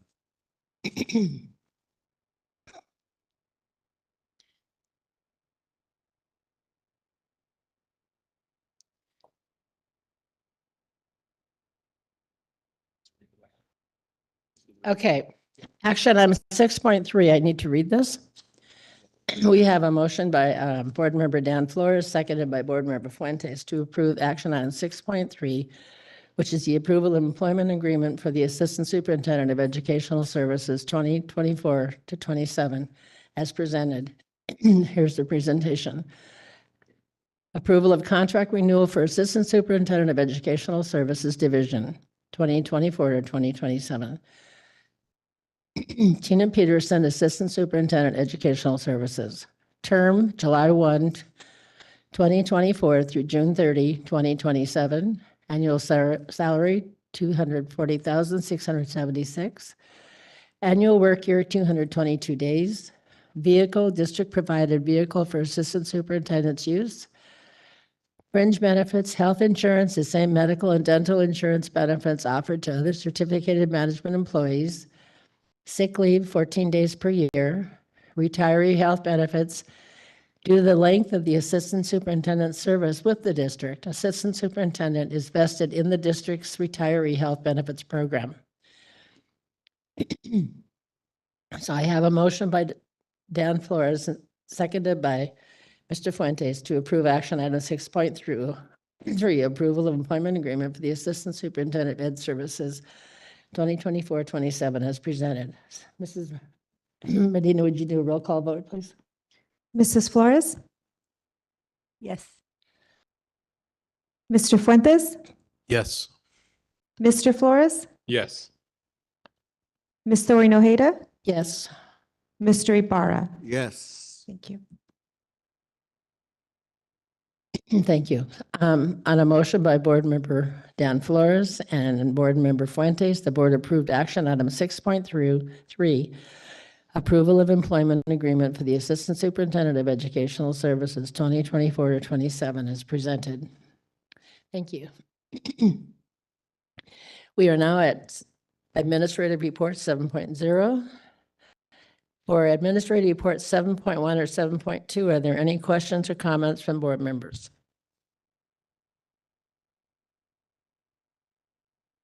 Okay. We are now then at item 7.3, facilities update. Director Chang, would you up to the podium? Thank you.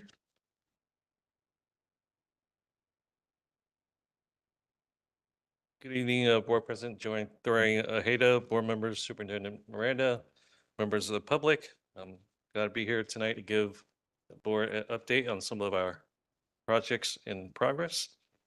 First slide, please.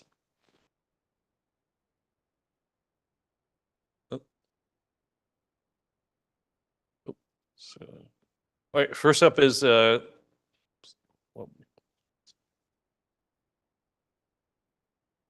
2 more slides back, please.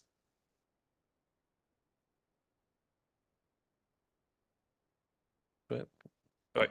First up, the Colton High School CT Culinary Arts Building. I want to thank the board, district leadership, students and community, and joining us last week to celebrate the major milestone in the groundbreaking ceremony of the Culinary Arts Building. It's been years in the works, so we're glad to achieve that milestone and celebrate with the community, honor and to play a part of creating a great facility for our students and for also future students for years to come. So it's a great moment of celebration, although we're still early in the construction phase. We're still about 12 months ago, but certainly a major milestone. So we're happy to be part of the celebration. And again, I want to thank the board for continued support and investing in our facilities for our students. Next slide, please. All right. Next up is the Granters High School turf replacement surfacing with the graduation now taking place at the 66er Stadium that allows ability to commence construction prior to the summer break. But we're going to try to get a head start by we're currently assembling the bid documents, and we're looking at soliciting bids from contractors from months of December through January, followed by board award in February. So that way we can start in towards the end of April and complete the field replacement as well, the refurbishment of the track prior to the start of the new school year. All right, next slide, please. All right, Grimes Elementary Phase 2, as I updated board in my last board update, we were fortunate enough to receive $4 million in state match. That in conjunction with a required 1.3 million of district match is totals a $5.3 million project that allows us to add 5 permanent classroom buildings, as well as some parking addition and play structure for a Grimes Elementary. So we're happy to get that process started. We're still relatively early in the design phase, but we're projecting to complete the construction by about December of 2024. Next slide, please. All right, just want to also give the board an update on the 2 projects, or not 2, but American Rescue Act plan project at Bloomington High School and at Joe Baca Middle School. We're continuing with working with the architect and on the design. On the right, part of the design process working, we brought in a couple of turf vendors and to review the various product with the site staff as well as coaches to make sure that they participate in the selection of the material and product. As you know, they're the one that really use the field and they know what they are looking for. So we thought it's important that they'll be part of the decision-making process and picking the best material for the fields. ESSER project, we're continuing to move forward with the security camera at 28 school sites. As board is aware, this is a federal funding. They have very stringent and procurement process. We're following that, going through RFQs and interviews and so forth. So we're in the process of narrowing down to 3 firms we're just going to get pricing from to provide the design for the security. So we're hoping to bring the agreement to the board for review and approval within the next month or 2. Also, we're all working diligently on the exterior window replacement at Wilson Elementary, and also a couple of buildings at Colton Middle School and the Lewis Elementary School. Next slide, please. All right, Colton Middle School, we have a lot of exciting projects that are in planning. First one is the phase one in blue at the south end of the site is the PE pavilion that we're utilizing the ESSER funding to provide for. So I'm happy for one reason that it doesn't encumber upon a bond dollar. We're using the ESSER money to create a much needed facility. Also, it creates the equity and parity with other schools in Bloomington area, providing a covered pavilion, a basketball court that would protect the students from inclement weather during excessive heat or rains. So we're happy to get that underway. And also phase two, that's one of the board party project, is to renovate the administration building, as well as the construction of a new locker building directly to the east of the PE pavilion. So we don't have a timeline for the phase two yet, but we're estimating probably still maybe about 6 to 7 months before we complete the design and get DSA approval, followed by about 10 to 12 months of construction. So we're still about 18 months, but we're excited to get the project underway and design and for much needed improvements at Colton Middle School. Next slide, please. These are just some of the early concept designs for the basketball pavilion. As I mentioned earlier, the cover pavilion on the left-hand side is phase one that we're going to try to complete in December of 2024. And then on the right side is the future locker room under phase two. It's about estimated about 18 months away. So it's, I think it's going to be a great addition for the campus. So we're looking for to continue to work on site and developing the design. Next slide, please.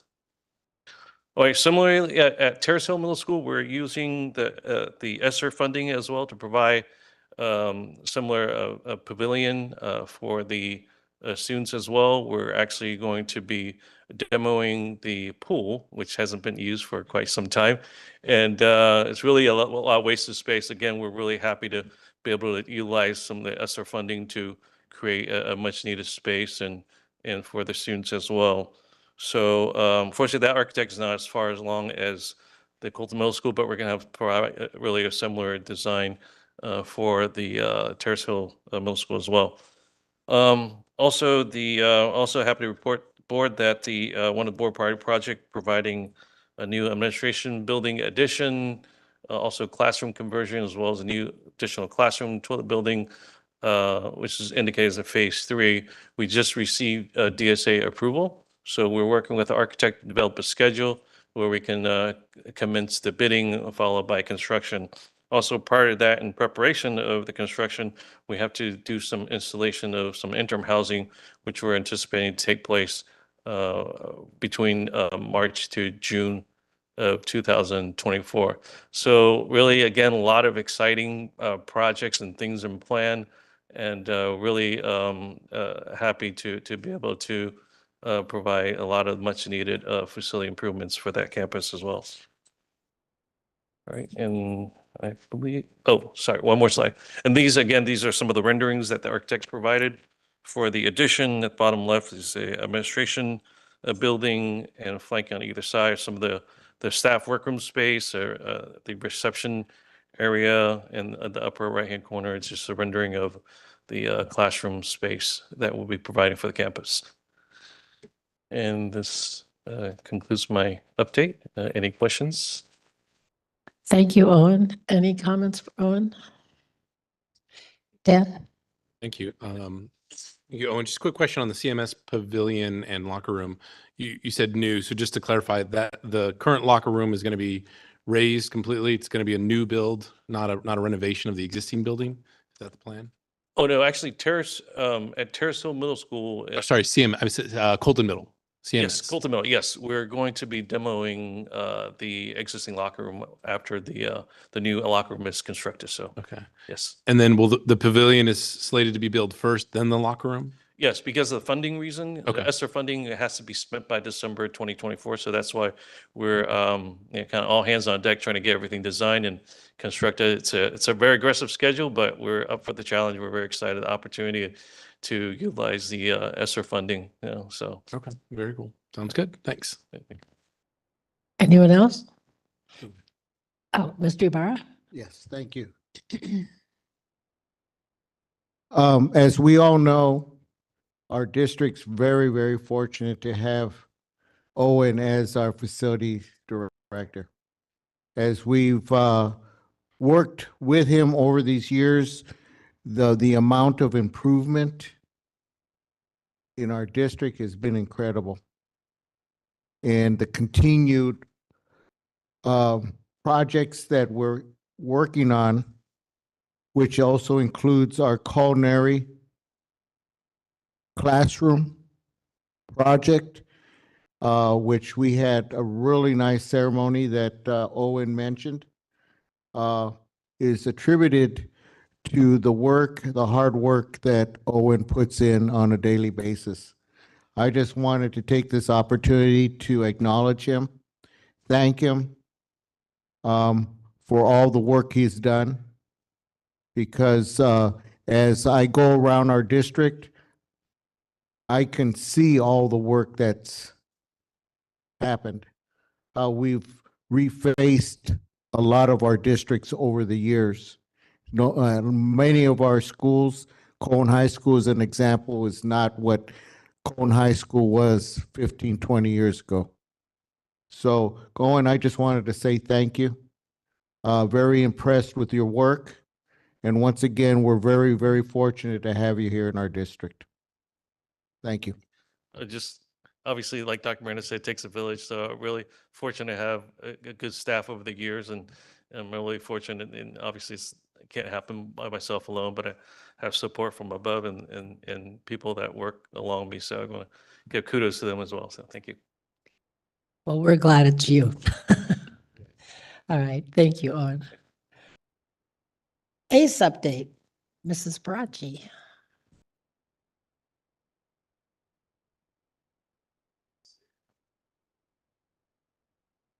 Good evening, Board President, Toyin Ojeda, board members, Superintendent Dr. Miranda, and members of the audience. It is late.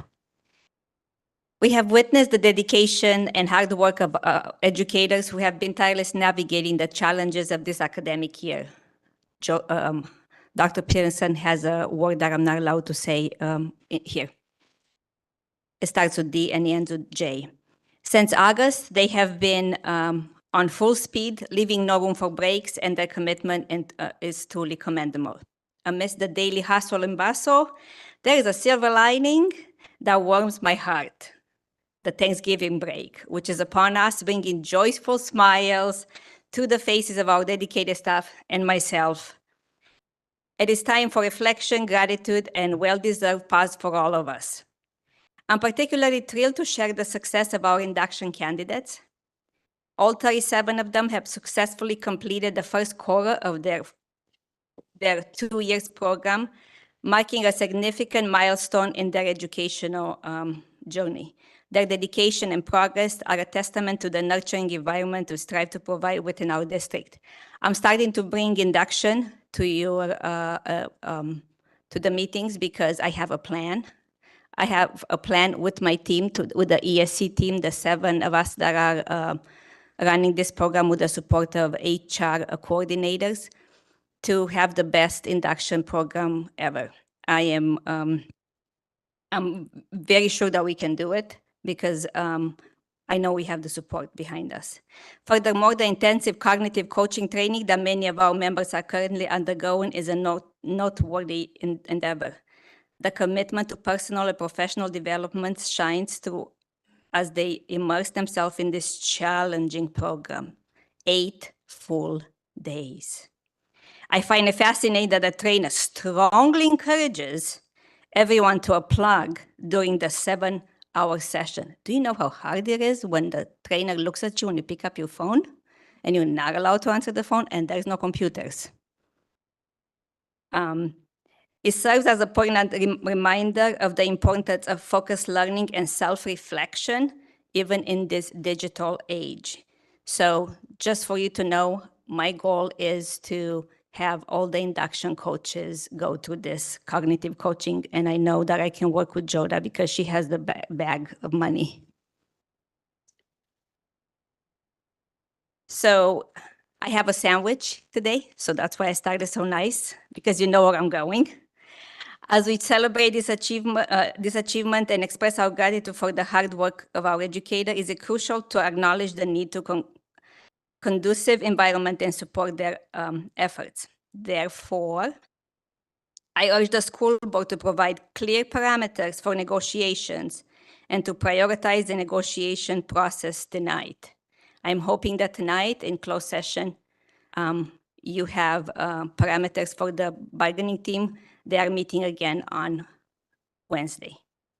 By establishing clear parameters and making negotiation a priority, we can ensure that our educators receive the support they need to continue their invaluable contribution to our district. My goal was to be done by December, so the retro checks to be for spring break. I think if it's not impossible, but it's pretty close to not happening. So that was my goal, but I'm hoping that it's still possible. May this break provide an opportunity for rest, rejuvenation, and quality time with loved ones. Thank you. Happy birthday and happy birthday. Happy Thanksgiving and happy birthday, Dr. Miranda.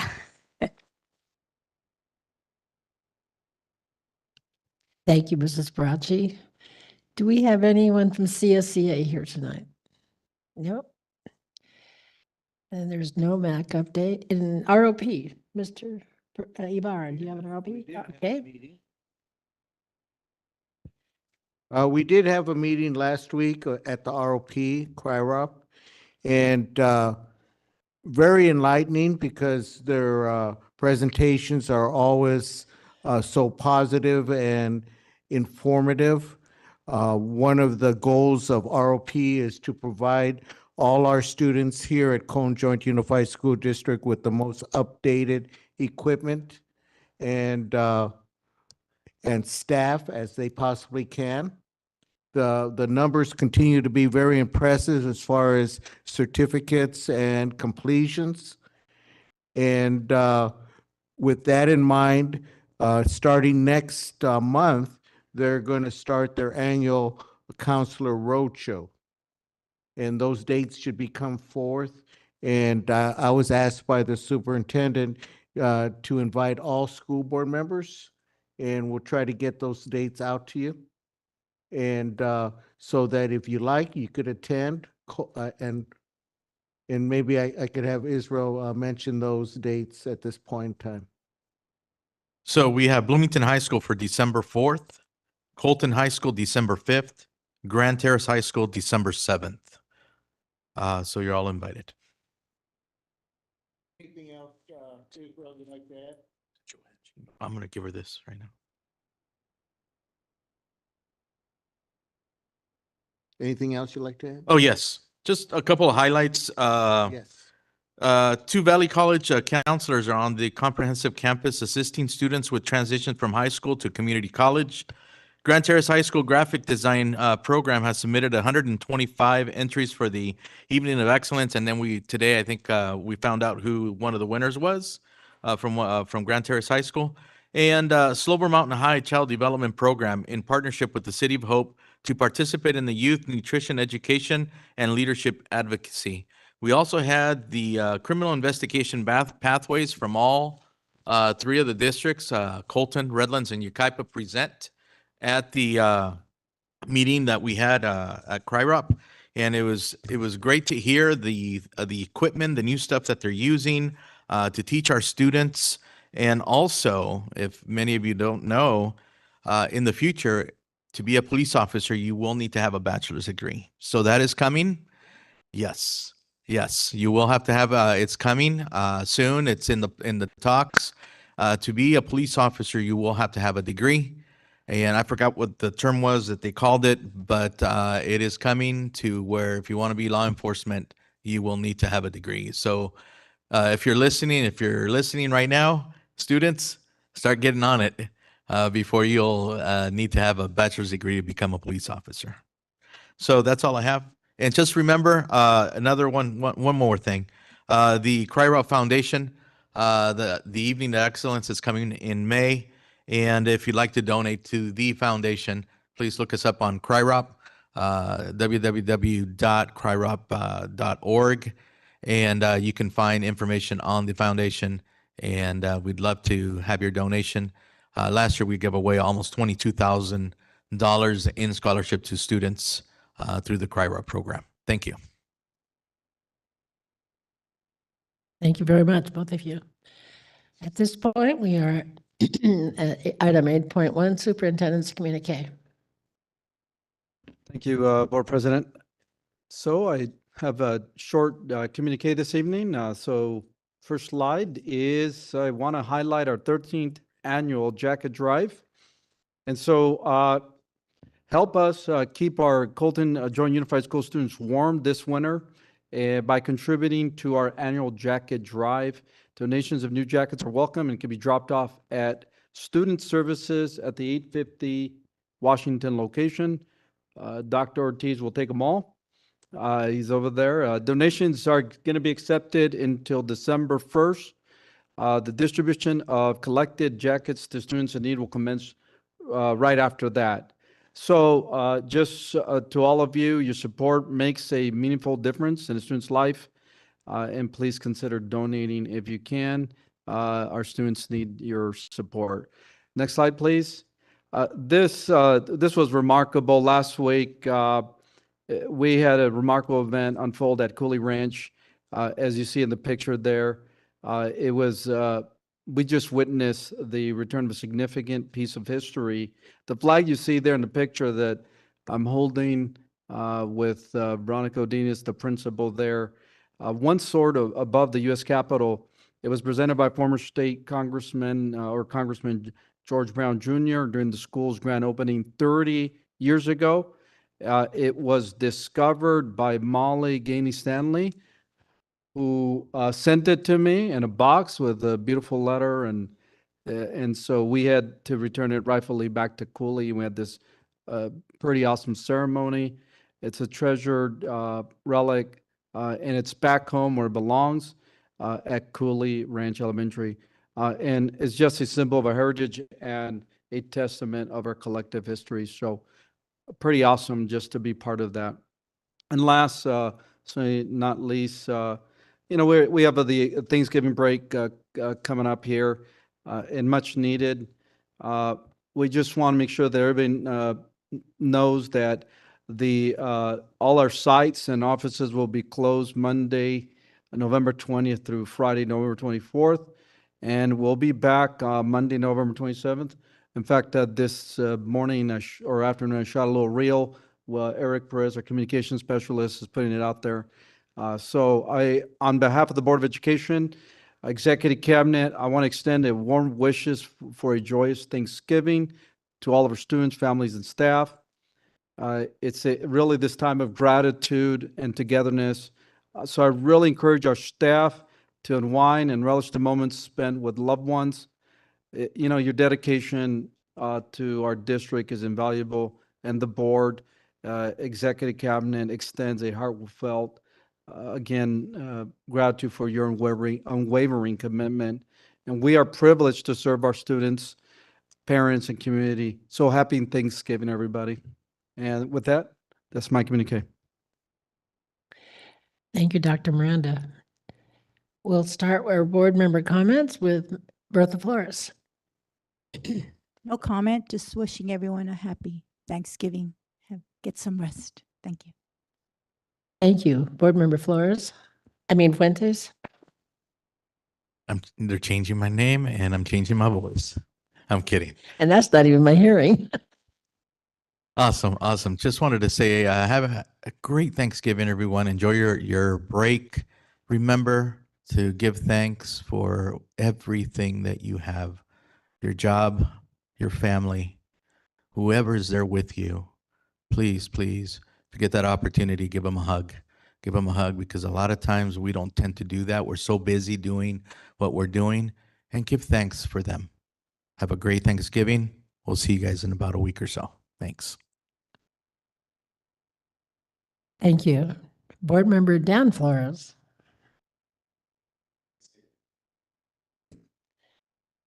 Board Member Ibarra. Thank you, Joanne. Right now is the time for us to start thinking about that extra 5 pounds we're going to gain in next week. and so forth. I'd like to just start off by thanking all those that were responsible and were part of yesterday's graduation at Cone High School. Excellent graduation, though the numbers, not everybody showed, but the numbers overall were really good for graduation of this at this time of the year. So just want to take my hat off to Cone High School and all those who had their hand in making this graduation a really nice event, and for the students and for their families. Also, once again, I mentioned the culinary art ceremony, the groundbreaking. Also want to thank Cone High School and all those who participated. We had ROTC, we had the band, we had the cheerleaders, we had the dance girls, and we had all our board members present, so that made it for a really nice event. And I did have an opportunity earlier today to talk to Dr. Herb Fisher. And in conversation, he mentioned the culinary arts and building. And he said that it's just like Colton to be right at the cutting edge of technology and the best of the best. So he was very pleased to hear the direction that this district is going.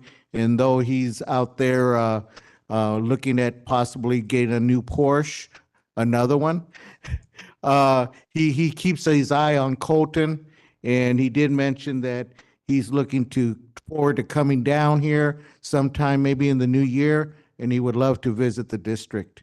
So I told him, just let us know when. So just wanted to share that. And with that, just want to say to everyone, have a really happy Thanksgiving. Enjoy your time off. And because as we all know, the days go by fast, and before you know it, it'll be Monday, the 27th. So enjoy. Thank you. Thank you, Mr. Ibarra. I want to say thank you to Mr. Ibarra, especially for a number of events he's been standing in for the last few months when I've been unable to attend. I really do appreciate that. I'm not one to not attend things that I needed to do, but sometimes other things, family members take precedence. So thank you very much. I appreciate that. And this Thanksgiving, I hope everyone truly appreciates what they have in their life and that they let their families down. And with that, happy Thanksgiving, and we will all go into closed session.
You can do it. Do it. All right. You got the power. I have.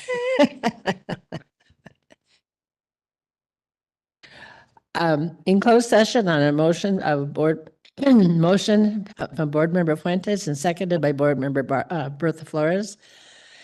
The board took action to suspend certificated employee with EIN 7093 without pay pursuant to Ed Code Section 44939, and to authorize the administration to issue a 30-day notice of dismissal in accordance with Education Code Section 44932, and directed the superintendent or designee to send out appropriate legal notices. The roll call vote was as follows. Frankie Barra, Bertha Flores, Dan Flores, Israel Fuentes, and Joanne Thoring. Can't read my writing. Okay, you got that, Joanne? Pardon me? Oh, yes, I'm sorry. I'm sorry. Item 11.2, personnel, public employee, appointment, dismissal, discipline, release, Government Code 54957. In closed session on a motion by Board Member Bertha Flores and seconded by Board Member Fuentes and carried on a 5-0 vote. The board took action to approve the resignation agreement and general release of EIN 11291. Item 11.3, student discipline revocation. There were 3 student discipline items presented in closed session. Is there a motion to uphold the expulsion orders as presented? Second that. First was Bertha, and the second was Fuentes. Okay, thank you. I have a motion by Board Member Bertha Flores and a second by Board Member Fuentes to uphold the expulsion orders as presented. Call for a vote. All in favor? Any opposed? Any abstentions? So, and a motion by Board Member Bertha Flores, seconded by Board Member Fuentes, and carried on a 5-0 vote. The board voted to uphold the expulsion orders as presented. New to District Number 2, new to District Number 3, and 1082301. Item 11.4, personnel, public employee appointment, dismissal, discipline, release, Government Code 54957. On a motion by Board Member Dan Flores and seconded by Board Member Fuentes, carried on a 5-0 vote. The board approved the following. Certificated coaches 1, head varsity, junior varsity softball girls. Classified management 1, executive assistant. Classified coaches 4, basketball assistant girls. Head junior varsity soccer boys. Pep squad assistant co-ed. Varsity football assistant boys. Volunteer coaches 1, basketball boys. Volunteer general 64. And with that, happy Thanksgiving, everyone. And we are now